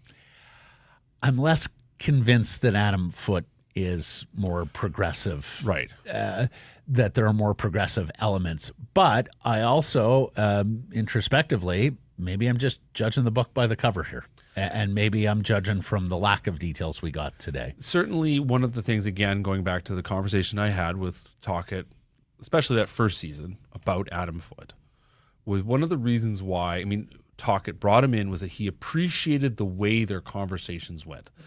As has been acknowledged, Foote had not had a lot of bench coaching experience, but he was a guy that was around the game. He was a guy that Tocchet enjoyed talking hockey with and appreciated where things would go. And so from that standpoint, I think in many ways, yes, I think there's a good chance of that, again, being like Tocchet, that this is a guy that is looking. But that, at the same time, was what I was looking to hear. Yeah. And in his questions where he did not get into those details. So is he just going to be that run-of-the-mill hockey man kind of guy, or is he going to slowly reveal himself as someone who at least thinks about how the game works? Because Rick Tocchet certainly thinks about how the game works. One way or another, they all reveal themselves at some point. Yeah. And training camp, heck, maybe development camp. Maybe free agency if they come out and say Foote really wanted this guy. We'll start to learn more about Foote, and Tocchet is right. And then getting into my next question here about Adam Foote, that communication between the staff and like free, easy communication, even if you don't always agree, is very important. Well, just on that note, before you ask your question, because I have it with Mike. Mike, appreciate you, man. Like, our communication, free, easy. This week with Blake not here, it's worked even better. Patrick, don't tell him. Mike? I just said it's always smooth. Well, there you go. Good communicate. I know. Appreciate the emails. We're going to concerts together. I mean, it's two-piece. What I was going to say just on the staff thing, and we talk about, like, Alvin has seen this guy work, right? He has an impression of what Adam Foote is. It's not just that he had an interview last week. He has worked with this guy. And so, this is now on Alvin too. Is his judgment that this guy is the coach? He's not just the sort of, boring run-of-the-mill X's and O's kind of boring defensive assistant. Does he have is there room for growth here? Is there a coach who is going to be more than what he's been so far? What did you make of the little part where he revealed that Alvin asked him last year about his coaching aspirations and if he ever thought to be. Did you take that as Alvin looking at him as a successor? Because I'm not convinced this is Alvin's hire. Like, I think this was a Jim Rutherford, Francesco Aquilini, Quinn Hughes hire more than a Patrick Alvin hire. But you tell me, do you think this was Alvin's guy? It's funny. I found myself thinking a lot about that and the also the suggestion of, Rick hey, what do you want to be? And yes, I want to be an NHL head coach. So I mean, in one way or another, I would like to think most of us, I don't know, I've had these conversations in my career about various things and what do you want to do and where are you going to go and how are you going to get there. Those are not unusual discussions. It's good to hear that they were having those discussions. So in that sense, if it's not an Allvin choice, he certainly then comes across as an advocate to his bosses, saying this is the guy we should go with, and I think this is why. He has talked about wanting to be a head coach. I think he is going to grow into the role. That's certainly what they're doing here. This is not a guy that's had a ton of track record, as we've said. It is a bet that he is going to grow into the role. If things work well, great. If they don't, well, they're going to, I don't know. Is this the best dart to throw? I mean, if you're talking about this is kind of make or break, and in many ways it could be for this management team, I don't know. If it's squeezing the lemon again, I talked about continuity. Yeah, but if you're throwing a dart, I don't know. The guy that had a year and a half coaching in the Western Hockey League that did not go especially well. He got fired. Let's be clear. He got fired before the pandemic started by a team that was going to host the Memorial Cup. It is a very strange and uncomfortable set of circumstances. Like if he had to account for that in any other interview with a team that didn't know him like the Vancouver Canucks know him, that I think might have been a difficult one to get around. So you would hope that came up in this process. One would certainly hope. One would certainly hope the Vancouver Canucks asked all the uncomfortable questions, because that's your opportunity to do it as an employer. When you have someone there vying for a position in your organization, particularly one of great responsibility like head coach, you have to turn over those rocks, as uncomfortable as they are. With the way that Rutherford tackles subjects, even tough ones, head on, I sure hope Jim asks those questions. Yeah. And from what we can tell, he doesn't seem shy about asking those kinds of questions, because he's never been shy about answering those kinds of questions. That's a great point. And a great one to leave it on. Thank you for this. Thank you for coming in. We will catch up next week. Always a slice. Patrick Johnston of the Province and Post Media. He covers the Vancouver Canucks. Jeff Merrick is coming up next. If you are struggling with things like managing stress, anxiety, relationships, or divorce, reach out to the counselors at Advanced Counseling. Book your free initial consultation today at advancedcounseling.ca. Sekeres and Price from the Historic Wall Center. This next interview brought to you by the Arnold Palmer Design Whistler Golf Club, now open for the 2025 season and taking tee time bookings for the entirety of the campaign. Get them in online, lock those tee times in, get yourself up to the Whistler Golf Club. And if you have a group of 12 or more, ask them about our special, the Sekeres and Price midweek special. If you want to go play on a Tuesday, Wednesday, Thursday, group of 12 or more, go to whistlergolf.com/groups. And our buddy Al Chris Manson, the director of golf, going to give you a break there on your green fees. Follow on social media at Whistler Golf. Here's Jeff Merrick, the host of The Sheet on the Nation Network. And normally Friday, we're taking tomorrow off. So thank you for adjusting your schedule for us. Thank you. I was wondering why I got moved to last week. I was out of town. I was traveling, so I got the Thursday. I was wondering why I got the bump this week. Okay. Yeah. Well-deserved day off. We worked Good Friday. We got to give Mike some time off here. Now that we have a coach hired, it'll take a bit of an extra long weekend. There are no days off in Vancouver hockey meetings. There's never a quiet moment. Again, getting notes from friends. Like one friend in Ottawa was like, "We were in the playoffs, and you guys have been busier than us in terms of content and things to cover." I'm like, "Yeah, that's how Vancouver rolls, man."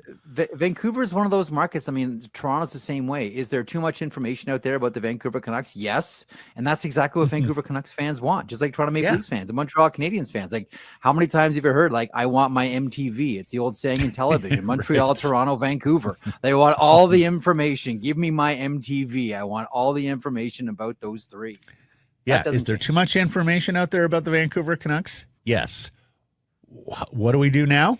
We give them more. That's right. It's like Monty Burns. I have money and wealth beyond my wildest dreams, but I give it all up for just a little bit more. Going to build a power plant here. Or a power play.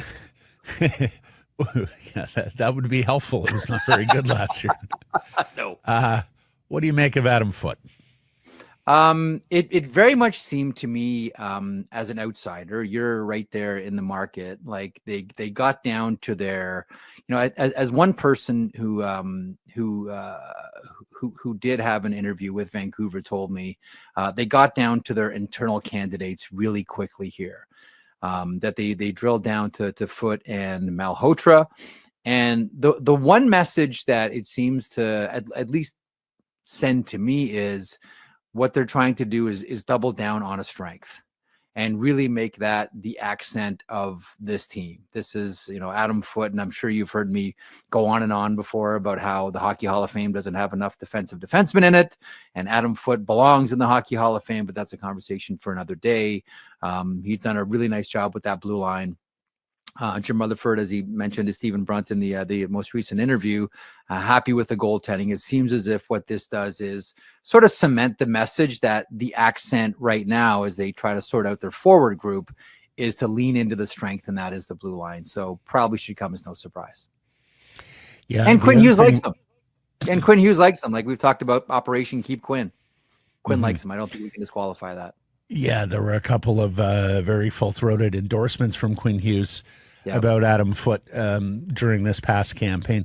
The other thing that I don't think can be discounted here, Jeff, is because, you tell me, was there a case for a clean break and somebody who didn't carry any of the baggage of this past season, but that counterbalanced by Jim Rutherford at 76 years old in his last coaching hire after the season he went through, was he really going to turn it over to someone he didn't know all that well and had to learn on the job as this season went along? We've seen this before, right? Where on the one hand, you might make the argument that, okay, clean break, fresh coat of paint with everything. But then what does it always come down to? Not just in sports and not just in hockey, but in life as well. And again, this is also something that Rutherford mentioned with Brunt, the idea that as a manager or a team president, one of the skill sets you have to have is managing upward. So whomever Jim Rutherford, Patrick Galvin wants to be behind the bench here, that's not a decision that's just made on his own. That still needs royal assent and needs, the magic wand waved over by ownership. So it becomes a matter of, okay, I need someone, A, that I think can do the job, but B, that I can sell into my ownership here. And it's a lot easier to do that when there's someone that has a track record with you. You have a past with them, as opposed to just, well, you know what? It's time we roll the dice here, boss. I can assure you, Maddie, that does not go over well when you're dealing with multi-millionaires/billionaires around the NHL. The idea of we're just going to try this and see what happens doesn't really fly. We have been talking, Jeff, about first-time NHL head coach. His one head coaching dalliance in Kelowna did not go well. I'm not sure if you know anything about that. Don't have behind the scenes on that. Yeah, it would really behoove him to hire a lead assistant who has been a head coach in the NHL and can sort of guide him through those new waters. Concur? It's going to be interesting to see. Yeah, I don't disagree at all. It's going to be interesting to see who that person is. I'll tell you, the one person that I do wonder about, and he's kind of been outside NHL circles for a couple of years here, but Vancouver Canucks fans almost had him as a head coach before he ended up going to Edmonton, and that's Dallas Eakins, who's now coaching in Germany with Mannheim, running a really successful program there. I don't think it's any secret that Eakins would like to come back to the NHL at some point. Veteran guy, structure guy. He's a disciple of the late, great Roger Nilsson. That was, as we're talking about, veteran coaches to come in to complement Adam Foote. I'll be honest with you, that is one of the places my mind went initially. And again, like there was interest previous with Dallas Eakins. I wonder if that could be rekindled here. Just a name to throw your way. Yeah, what do you think about Dallas Eakins? Really smart guy. In fact, he helped us one year host our trade deadline show. Really smart guy. I think the adage about getting better from your previous head coaching stops and learning and applying applies to Dallas. Also, his wife's an actress. At one point, she lived here in Vancouver. Ingrid. So there So there are ties here. Yes, there are ties here to our city. And as you mentioned, I think interviewed with the Canucks once upon a time, a long time ago. He did. Hey, let me just throw this name at you because we brought it up in the first segment. Adam Foote won Stanley Cups in Colorado with Mark Crawford. Yep. Mark Crawford lives here on the North Shore. In fact, his son Dylan has worked for the Vancouver Canucks as the video coach. Yep. What would you think of Crow, who has actually been an assistant recently in Chicago, right? Helping out a young head coach. Yep. Yeah. That one makes a lot of sense to me as well. Mark Crawford has done, how do we describe it? A lot of internal work as well. Like he's not someone that's let the cement harden around who he is. He's done, I think, a lot of learning, professionally and privately as well. To me, Mark Crawford, listen, as you mentioned, the success with Foote in Colorado, he has been an assistant before, probably knows that the head coaching position is not out there, right there for him, in association with the city and the province. Just sort of spinning this off the top of my head here. That one does make a lot of sense to me. The more that I'll think about it, the more I'll talk myself into saying, "Oh, I wish I would have said this to Matty when he asked me." But it does make a lot of sense. Yes. The one thing with Crow, hope he's okay. Resigned in December from his job with the Swiss Zurich Lions, citing mental health reasons. You say he's done the work. He talked about, I have been investing in intensive therapy with the hopes of understanding the depths of my own mental health. So we had Crow on last year routinely as part of our playoff coverage, him breaking down the Canucks Predators and then the Canucks Oilers series. You mentioned that Brunt interview with Rutherford. I know you enjoyed it. What's stuck out for you? I loved it. Mm-hmm. Well, first of all, I mean, again, in the idea of sort of being self-aware, I found, and we'll get to the Vancouver stuff in a second here, but I found his discussions with Steven about the Pittsburgh Penguins and his exit and what led up to that and how him and his family were essentially shut indoors during COVID. I mean, listen, Jim's not 25 years old anymore. We know that. And he said, his words, I was frightened. I was scared when COVID hit. And essentially he was indoors for 11 months and how much it affected him mentally. And he said something along the lines of, it went south after a conversation that, and I can't remember the exact phrase that he used for it, but it was like a conversation that I didn't do well at, or I didn't behave well at, something along those lines. I'm paraphrasing. We can all go back and listen to it. But he said essentially a conversation that was a byproduct of what had become of his mental health during COVID. I thought that was a moment of, clear-headed reflection and just admission that, look, I messed up, and a lot of it was because I'd been locked indoors for 11 months. I'll tell you the one very relatable moment. Like this interview, it was part of it was really interesting with some interesting information, but part of it was just flat outright charming, where he talked about his wife making the charcuterie board for Francesco Aquilini. We can all picture that, right? Oh my God, can we ever? Yes. It's such a beautiful, warm, like sort of tender. We know the exact kind of person his wife is just by saying, and she prepared a charcuterie board for Francesco Aquilini. Like, come on, like. First of all, I don't know how many people let people into their own sort of private lives that way. And it might be to Jim, it's a throwaway sentence, but I found it incredibly charming. And it was because a disarming moment too. As he noted, like NHL team owners don't typically fly to your home, I know. Usually Mohammed goes to the mountaintop. So no, he flew to his home and then Leslie with the charcuterie board, but also that it was a 5-hour meeting and that Francesco started by saying, "Oh, I'm not hungry," but by the end of it was gobbling up all the charcuterie. I'm guessing there's a pretty good deli there in Raleigh, North Carolina. Yeah, no doubt. I thought that was a charming one. By the way, I did write it down. The conversation, he said, he didn't handle well with the Pittsburgh Penguins. And now I've heard about this conversation. I don't know exactly who it was with or what the nature of the conversation was. Might have been a disagreement over a player or a situation. And we all know how Jim likes to work with autonomy. I wondered if that was one of the issues there, but nonetheless, he said he didn't handle that interview well.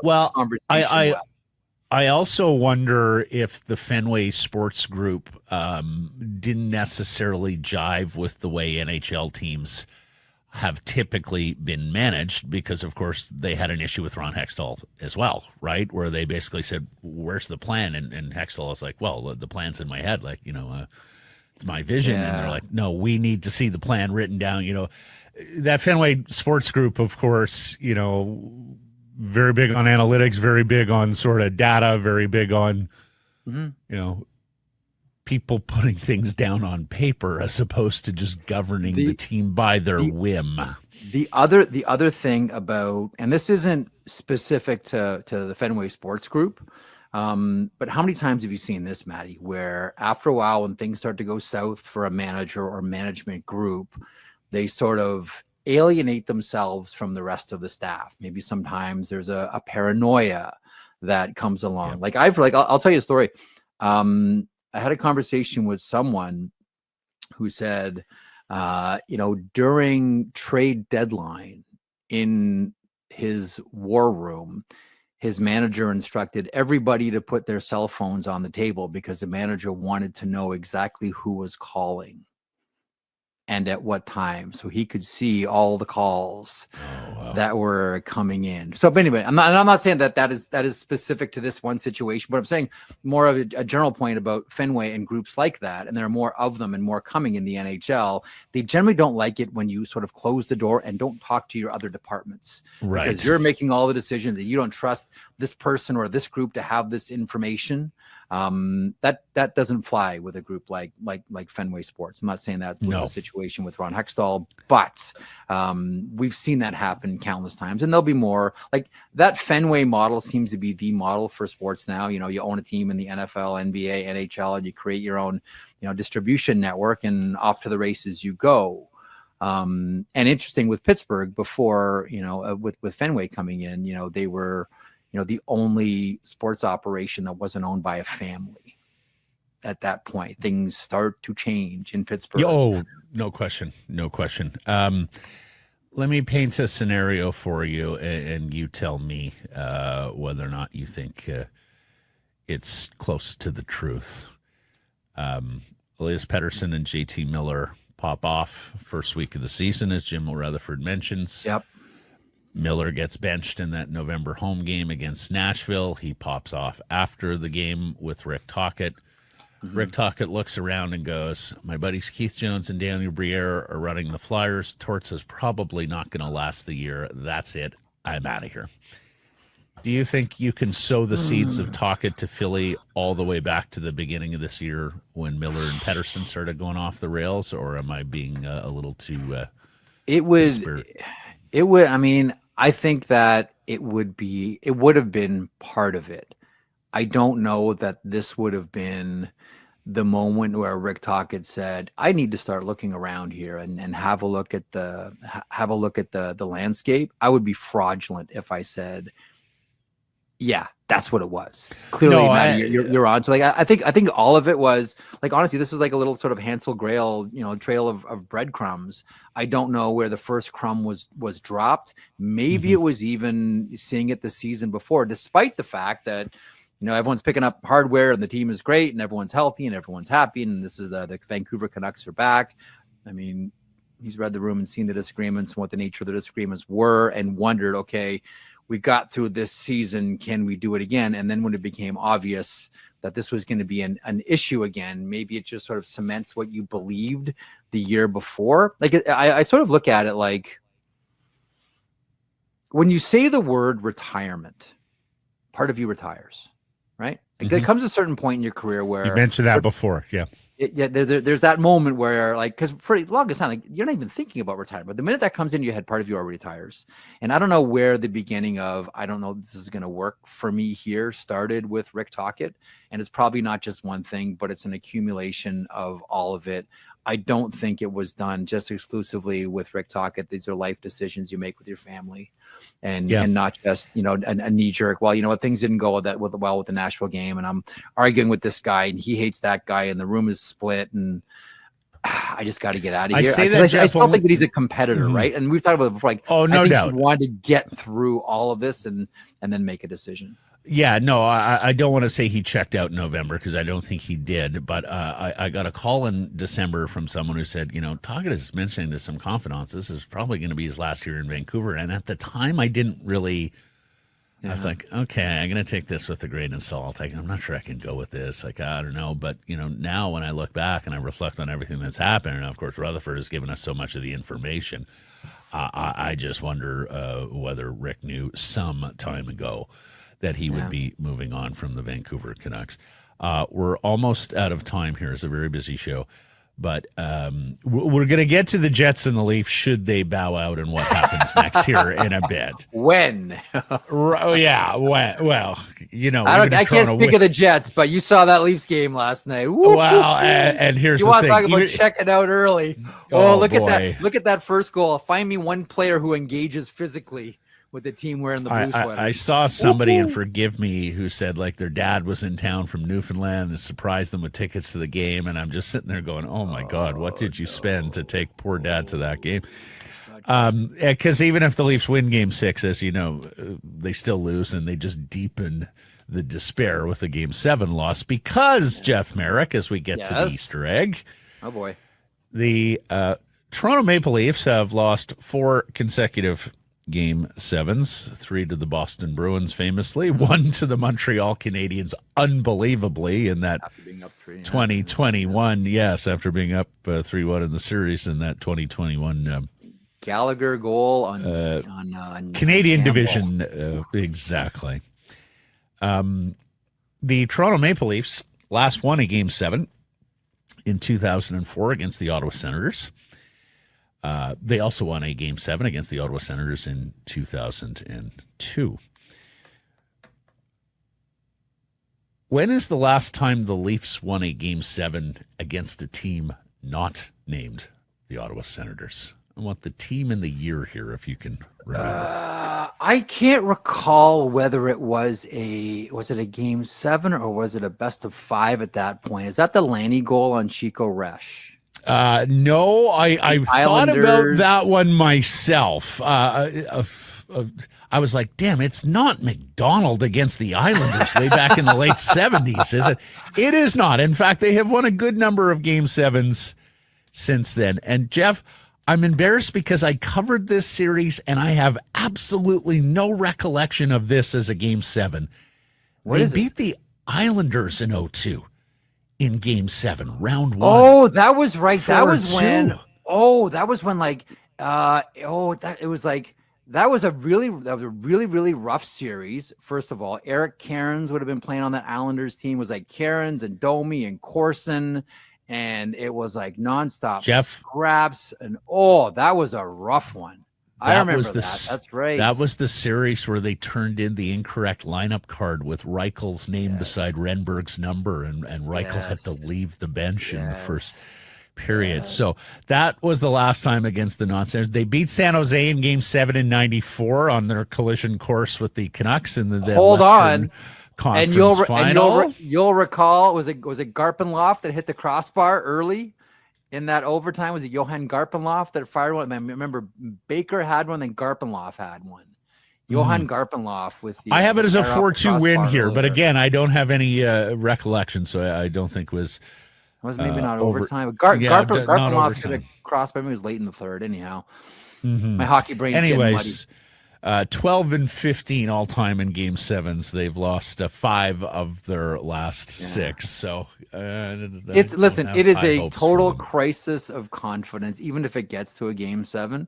Like, it's fun. It's funny too. We're looking at this series. The Maple Leafs go up 2-0, And then they go up, 3-1 in game 3. I was in Sunrise for that game, and we're saying like, there's no way the Florida Panthers are going to win like 4 games out of 5 here against the Toronto Maple Leafs. No chance. Now we're saying, do you think there's any chance that the Maple Leafs can win 2 games in a row against this Florida Panthers team? Yeah, I'm having trouble with that. Bob got his game back. Bobrovsky's back. And boy, I'll tell you one thing. Leafs Twitter was a pepper patch last night.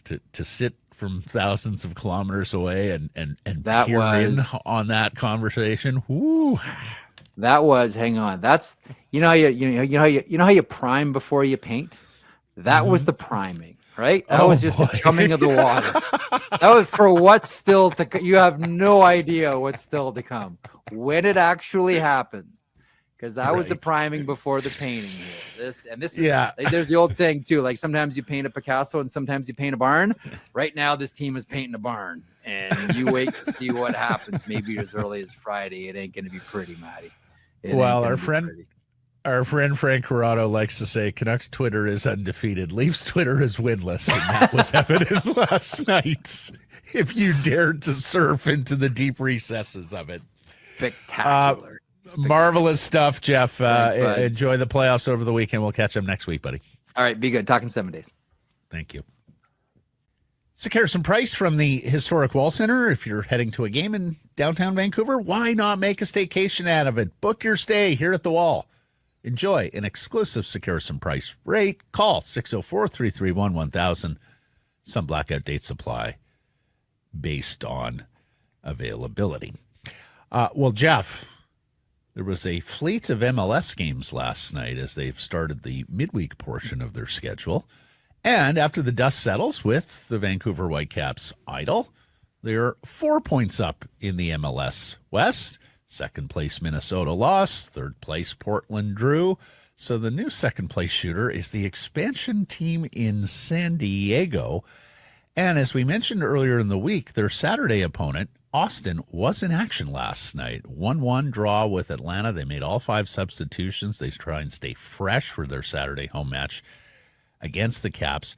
Matias Laborda, Sam Adekube, Pedro Vite all trained with the team yesterday. We were expecting Laborda last week, but he didn't make it. Adekube came down with something day before the game, so good to see him back. And Vite, as Jesper Sorensen explained, was precautionary. Pulled him out of the game for precautionary measures, not because there was an injury. Sadly, Ryan Gaul, Daniel Rios training indoors. And Sorensen was asked, Hard Joe Hall here from the Daily Hive, whether surgery would help Gauld's recovery. Sorensen said, quote, "There's nothing to have surgery upon as far as I know. We have, of course, discussed all the time what we can do with him. And, of course, the health department is doing everything they can." Jeff, they're like miles ahead of the competition in the West, and their best player hasn't played much this year. Yeah, I mean, that is the wildest part of this whole story, that if Ryan Gauld was playing at an MVP level and doing those types of things to get the Caps to the top of the table, you'd understand. Like, hey, yeah, absolutely. They've all leveled up and they're being led by their best player, but he's not there. And I heard Jesper Sorensen on Halford and Ruff yesterday. They asked point blank, is he going to be ready? Is there any chance that he's going to be ready for the CONCACAF Cup final? And Jesper said no. So if anybody was getting their hopes up of some sort of late injection into the lineup for Ryan Gauld, not going to happen for that game. But let's hope that all of this rest, that the positive and the upside is that he's going to be fresh and ready to roll over the second half of the season and into the playoffs. Yeah, I mean, CONCACAF Champions Cup is still a couple of weeks away here, so not going to be ready for that. The good news is Brian White and Pedro Vite are MVP candidates instead. White coming off his brace. He, of course, scored 4 times against Austin the last time they played. He was tied for the MLS lead in goals going into yesterday's play. He now sits third with 8, 2 behind the leader. Caps all-time against Austin, 6 wins, 2 draws, 1 loss. I'd have to think that's their best head-to-head opponent record against any MLS opponent. And then lastly here, MLS disciplinary committee coming down with a decision last night. Minnesota United, their midfielder Joseph Rosales, he gets a 3-game suspension after being found to have violated the MLS-MLSPA joint non-discrimination policy in the April 27th match against Vancouver. There was a verbal altercation with Caps midfielder Emmanuel Sabi. Rosales denies that he used discriminatory language, but he said he respects the process and will accept the suspension. And the Whitecaps, who mentioned the CONCACAF Champions Cup, through 12 match days, they lead the Supporters' Shield conference standings, club record 8 wins, 1 loss, 3 draws over the last 5 weeks. They've put together a club record 11-game unbeaten run against all competitions, and they're going to aim to continue that fine form when they get back home. They're, of course, at Austin this weekend. Back home in a couple of weeks. You can watch the match this Saturday, 5:30 p.m. kickoff on MLS Season Pass on Apple TV, and, of course, listen 101.1 HD3 CKNW.com. Seahawks schedule is out, Jeff. 4 primetime games and bookended by matchups against the rival San Francisco 49ers. They're home to the Niners week 1. They are on the road in San Francisco on week 18. So there will be an early test of their did you see what they did this year with season ticket renewals? They basically said, if we see you selling most of your tickets, you may not be eligible for renewal. Jeff, they're trying to keep the road fans out of their stadium. It used to be a fortress, and now the number of visiting fans who make their way to Seattle, I mean, it's not exactly an easy trip for a lot of teams, and yet we see swaths of visiting team colors. But I also wonder, too, and we talked about it yesterday with the Blue Jays and the Mariners, I mean, there are a lot of ticket holders on this side of the border. Does that change, just the philosophy of supporting and making that trek? And I know it's 8 times a year, but I wonder if that puts a dent in any way in some of the ticket buying on this side of the border. Yeah, because it's only 8 times a year, but still 8 times a year, where you have, and oftentimes in pretty ugly weather, right? Like November in Seattle is not exactly a bellwether month. Thursday, September 25th at Arizona. Home on December 18th to the Rams. Those are their Thursday night football games. They have one Sunday night matchup at Washington, November 2nd. An early Monday night football game in Seattle against Houston. Week 2, they're at Pittsburgh. Boy, I would love to have gotten Pittsburgh after they played in Europe and after TJ Watt is invariably injured. 2 sets of consecutive road games. November 16th, 23rd, they're at the Rams in Tennessee, and then week 17, 18, home to Carolina and San Francisco. So they close with a couple of close with a couple of road games, and then consecutive home games in December, the 14th and 18th. That's the Thursday night game, Indianapolis and the Rams. BC Lions made another round of cuts yesterday at training camp, most notably defensive lineman Francis Bemi. He was their first-round pick in 2023.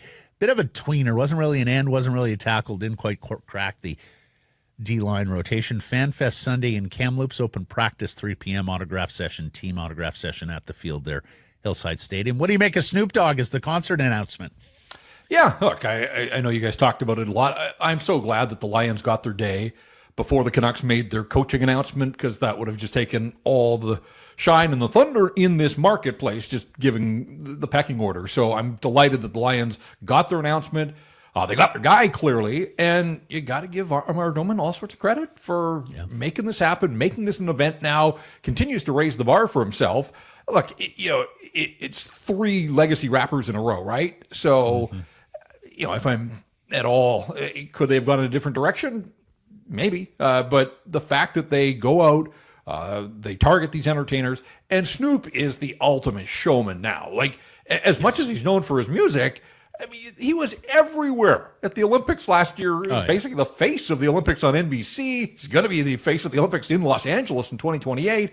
When you think of the businessman that Snoop is, he's a brand. And I know you guys touched upon that. So, he'll come in and he'll put on a show. And that's exactly what you want him to do. And then they'll play some football. So, look, outside of sort of the similarity of the acts 3 years in a row, I just think good on the BC Lions. They have made this an event now that we all anticipate, the announcement and then the event itself. So nothing but kudos to the Lions organization. Well, he's the biggest name yet, Jeff. And when they first started this a number of years ago, someone I know who's in the music industry said to me, I wonder how many acts are going to want to attach themselves to the Canadian Football League. You know, like in the U.S., it's kind of a punchline. There have been no troubles there in terms of the size and scope of the acts. No, and each year they do it, they can add that to their portfolio to pitch to these artists and show that they draw a crowd. It's a great event. It's a, kickoff to the season. The excitement is high. So, as long as Amar's willing to write the check, and I imagine it's a hefty check, I think they'll continue to have success. The one thing I do wonder, and I remember when they landed One Republic, I think we had Amar on after the show or on the show, and we got into sort of the negotiations of it all. Like, the announcement comes 3 weeks before the show itself. Like, that was getting down to brass tacks. Like, I don't know if there was a plan B, if they even wanted to explore the idea of a plan B, but getting late in the day to make the announcement to get all the I's dotted and T's crossed. Last year was even tighter, if I'm not mistaken. And you mentioned Snoop Dogg, like Jeff. Even my 79-year-old mother knows who Snoop Dogg is. Absolutely. Like everybody does for different reasons. Yeah. But that's what makes him this incredible showman and entertainer. Yeah, and for the act itself, you play before 55,000 people, plus some of it gets on television, nationally televised, right? So there are benefits there for the act. Man, he was part of the Super Bowl halftime not that long ago. That salute to Southern California. And the other thing is, like, you say, I don't know many of his songs. Wait, if you're one of the people that says that, like, all the Lions ask is that these guys come and roll out the hits for half an hour, right? Yep. Just play the hits. And he'll do that, and you will know more. Probably you will have heard more of his catalog than perhaps you even know at this point. Oh, for sure. PGA Championship at Quail Hollow, where it was awfully rainy. And, Jeff, the PGA of America decided against lift, clean, and place. It would have been only the second instance ever at a major championship to institute that rule. The rain does drain pretty well there. There is some casual water on course. There is relief if you do find yourself in casual water. There could be some mud balls. You could have some interesting ruling. I put it this way. The on-course officials, I think, are going to be quite busy, Jeff. And, the only thing I'm worried about there a little bit is the length of time some of these rounds could take. If, in fact, you have players who are looking to leverage the rule and looking for relief often from the casual water on course. Want your thoughts on that. And also a really interesting debate last night on Golf Channel where Brandel Chambly, who can be a bit of an outlier with some out there opinions, but he went through history and he went, look, when you get rainy conditions at a major championship, this is typically where we have seen some surprise winners. And he went all the way back to Mike Weir at the Masters. Jeff, you remember they had a full rainout day that year in 2003. Zach Johnson at the Masters, Zach Johnson at the Open Championship, Brian Harmon a couple years ago at the Open Championship. And his point was, don't discount the lighter hitters. Don't discount some of the lesser names in the field if there's rain. To which Paul McGinley and Johnson Wagner said, no. Quail Hollow is such a bomber's course that the big hitters can still take it over tree lines that the shorter hitters can't. Anyways, your thoughts. Are we going to see an open championship here with all sorts of possible winners, or do you think this is going to further advantage the long hitters? Well, I think a lot of people think, pouring rain, that's going to make it difficult. If it's actually teeming down and they're playing, yes. But if it's just moist, first of all, softens up the green, so it allows them to be a little more aggressive because that organizers would like this thing to be firm and fast for a major championship. The other thing, too, is sometimes in the fairways, if there's not quite as much roll, it keeps balls in the fairway as opposed to getting them into the rough. And, that's where the shot makers can have their say. And so some of those smaller guys in stature, if they're playing from the fairway and the other guys are playing from the rough, that sort of levels the playing field to some degree. So it's the same golf course for all of them. I still think the property is massive, just in sheer land. I mean, they're playing at 7,600 yards or something ridiculous like that. It's the second longest course ever in major championship history. For the Bombers, we shall see. But It's interesting to note that those examples are all diminutive guys by PGA Tour standards, and so hey, maybe the proof is in the pudding, the soggy pudding. And Jeff, the other thing is like we're going to see guys hitting rescue clubs off par threes and rescue clubs into par.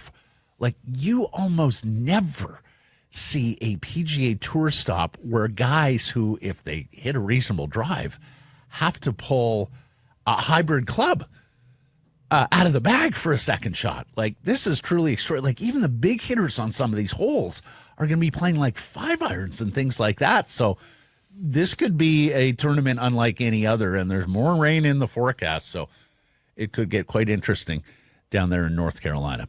Vancouver Canadians win 5-0 over Everett last night. Got a chance to get out to the Nat. Fantastic, as always. They, at minimum, can get a series split with a victory tonight. Arjun Namala, just one hit last night, but he drove in 2 runs. And number 11, Jays prospect Fernando Perez, 5 1/3 scoreless innings. He has put together 2 terrific starts, really got his game going. Mentioned this last week for Seattle Mariners fans like Jeff Paterson. Get on out to the Nat this week because this Everett team has 5 of Seattle's top 10 prospects on the club. Number 1, the infielder Colt Emerson, third baseman, shortstop. The number 2 prospect, Lazaro Montes. Saw him yesterday. Huge man. Oh, my God, is that a big boy. Number 6, outfielder Johnny Farmello. He leads the Northwest League in OPS. Number 8, the second baseman Michael Arroyo. And then how about this? The number 9 Seattle prospect is a starting pitcher they drafted in the first round last year, Jurangelo Senja. Jeff, he's a unicorn. He's a switch pitcher. Yeah, I read about this guy. And he is scheduled to start on Saturday, 1 o'clock at the Nat for the Women in Celebration Day, featuring Hazel May from the Blue Jays broadcast. So get on out to the Nats Saturday if you're an M's fan, or if you're just a baseball fan who wants to see a unicorn in this Senja pitch, both with his left hand and his right. Tickets 604-872-5232 or CanadiansBaseball.com. And Jeff, we have one more item for you here before we get into poll question results. A lot of Toronto tears last night on social media, you may have noticed. And if there's anything that brings about Toronto tears more than Toronto Maple Leafs losses when they look like they're in a good position in a Stanley Cup playoff series, it is, of course, getting left at the altar by superstar players. We saw this with Kawhi Leonard. We saw this with Shohei Ohtani. Where is that plane? Still in the air. Still circling, yes. Yeah, exactly. Juan Soto. Jeff, a report came out yesterday that Giannis Antetokounmpo, of course, the Milwaukee Bucks superstar, NBA champion, MVP, he is exploring his trade options, but would prefer to stay in the Eastern Conference, and the 2 teams that were name-checked were the Brooklyn Nets and the Toronto Raptors. We all know where this is heading, right? I will say, though, that when you've got a global superstar like Giannis has become, who's not rooted in the United States, I think those guys right? No, they're more open to the idea of living and playing in Canada. At least in theory, you'd think that would be the way. But I hear you. Brian Colangelo once tried to build that team with Europeans on that premise. Andrea Bargnani, you remember, of course, right. Tani's a global superstar as well. And he said, you know what, Toronto, Los Angeles, give me LA. Toyota Pacific Dealers poll question results from Wednesday. Is Adam Foote the right choice as the Canucks' new coach? Yes or no? What did the people say, Jeff? I'm going to say no. Yes, they said no. Percentage? You confused me there. 62? 63. Very well done. Oh, all right. Balrash, if it means improving your chances at extending Hughes, then yes, you can hire strong assistants to run an offensive system. Hughes single-handedly tilts the ice, keeps Canucks in games. Steve, people disagreed with the talk hiring as well. And he's right. That's a good shout, Steve. And I'll put my hand up here. I was among many who went, I don't get it. Like, he hasn't had all that much success in Tampa or Arizona. Why are they bending over backwards, deifying this guy? Well, he did a reasonable job here. Satoshi says, I voted no simply because it's more of the same that led us to where we are. Foote was arguably part of what made this team so inconsistent. Passing on Manny was a big mistake. And then Perwin, we talked about this yesterday a bit as well. As a placeholder until Malhotra is ready for primetime and or the core of players is established, it may feel like Foote is being tasked as a win-now coach, but I don't feel like that's true. Interesting.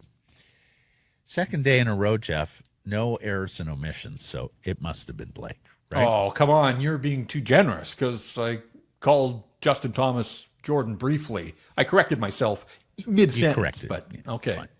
Yeah, tiny one. You granted me like that 3 seconds of grace to. Oh, yeah, absolutely. You've got several All seconds of grace. Mike concurs. Yeah, Mike's on the jury. He concurs. Within a few seconds, All right, I was ready to cop to it. It doesn't go on tomorrow's sheet. Okay. As mentioned, we are taking tomorrow on. Now the Canucks have a coach. We're taking tomorrow off. We worked through the long April weekend. How about yeah, that? we worked through the Good Friday, Easter weekend. So we're going to take tomorrow off, Monday as well. Back at you Tuesday. Thank you for joining, connecting with the program. Appreciate that. Please do subscribe to all our assorted channels, YouTube, and wherever you get podcasts. Follow on social, X, Insta, Facebook, TikTok, YouTube, Blue Sky Live on many of those platforms, noon Pacific time weekdays, starting back again Tuesday. And, of course, support the community sponsors you hear us telling you about. Jeff, you're back with me next week. Looking forward to it. Thanks for this. I am. Just a quick shout out to Rink Wide, even though it's a long weekend. We've got Abbey playoff Rink Wide Friday and Sunday. So. Sunday. Busy at work. So not a long weekend for Jeff. Sorry, Jeff. That's all right. Keep it local.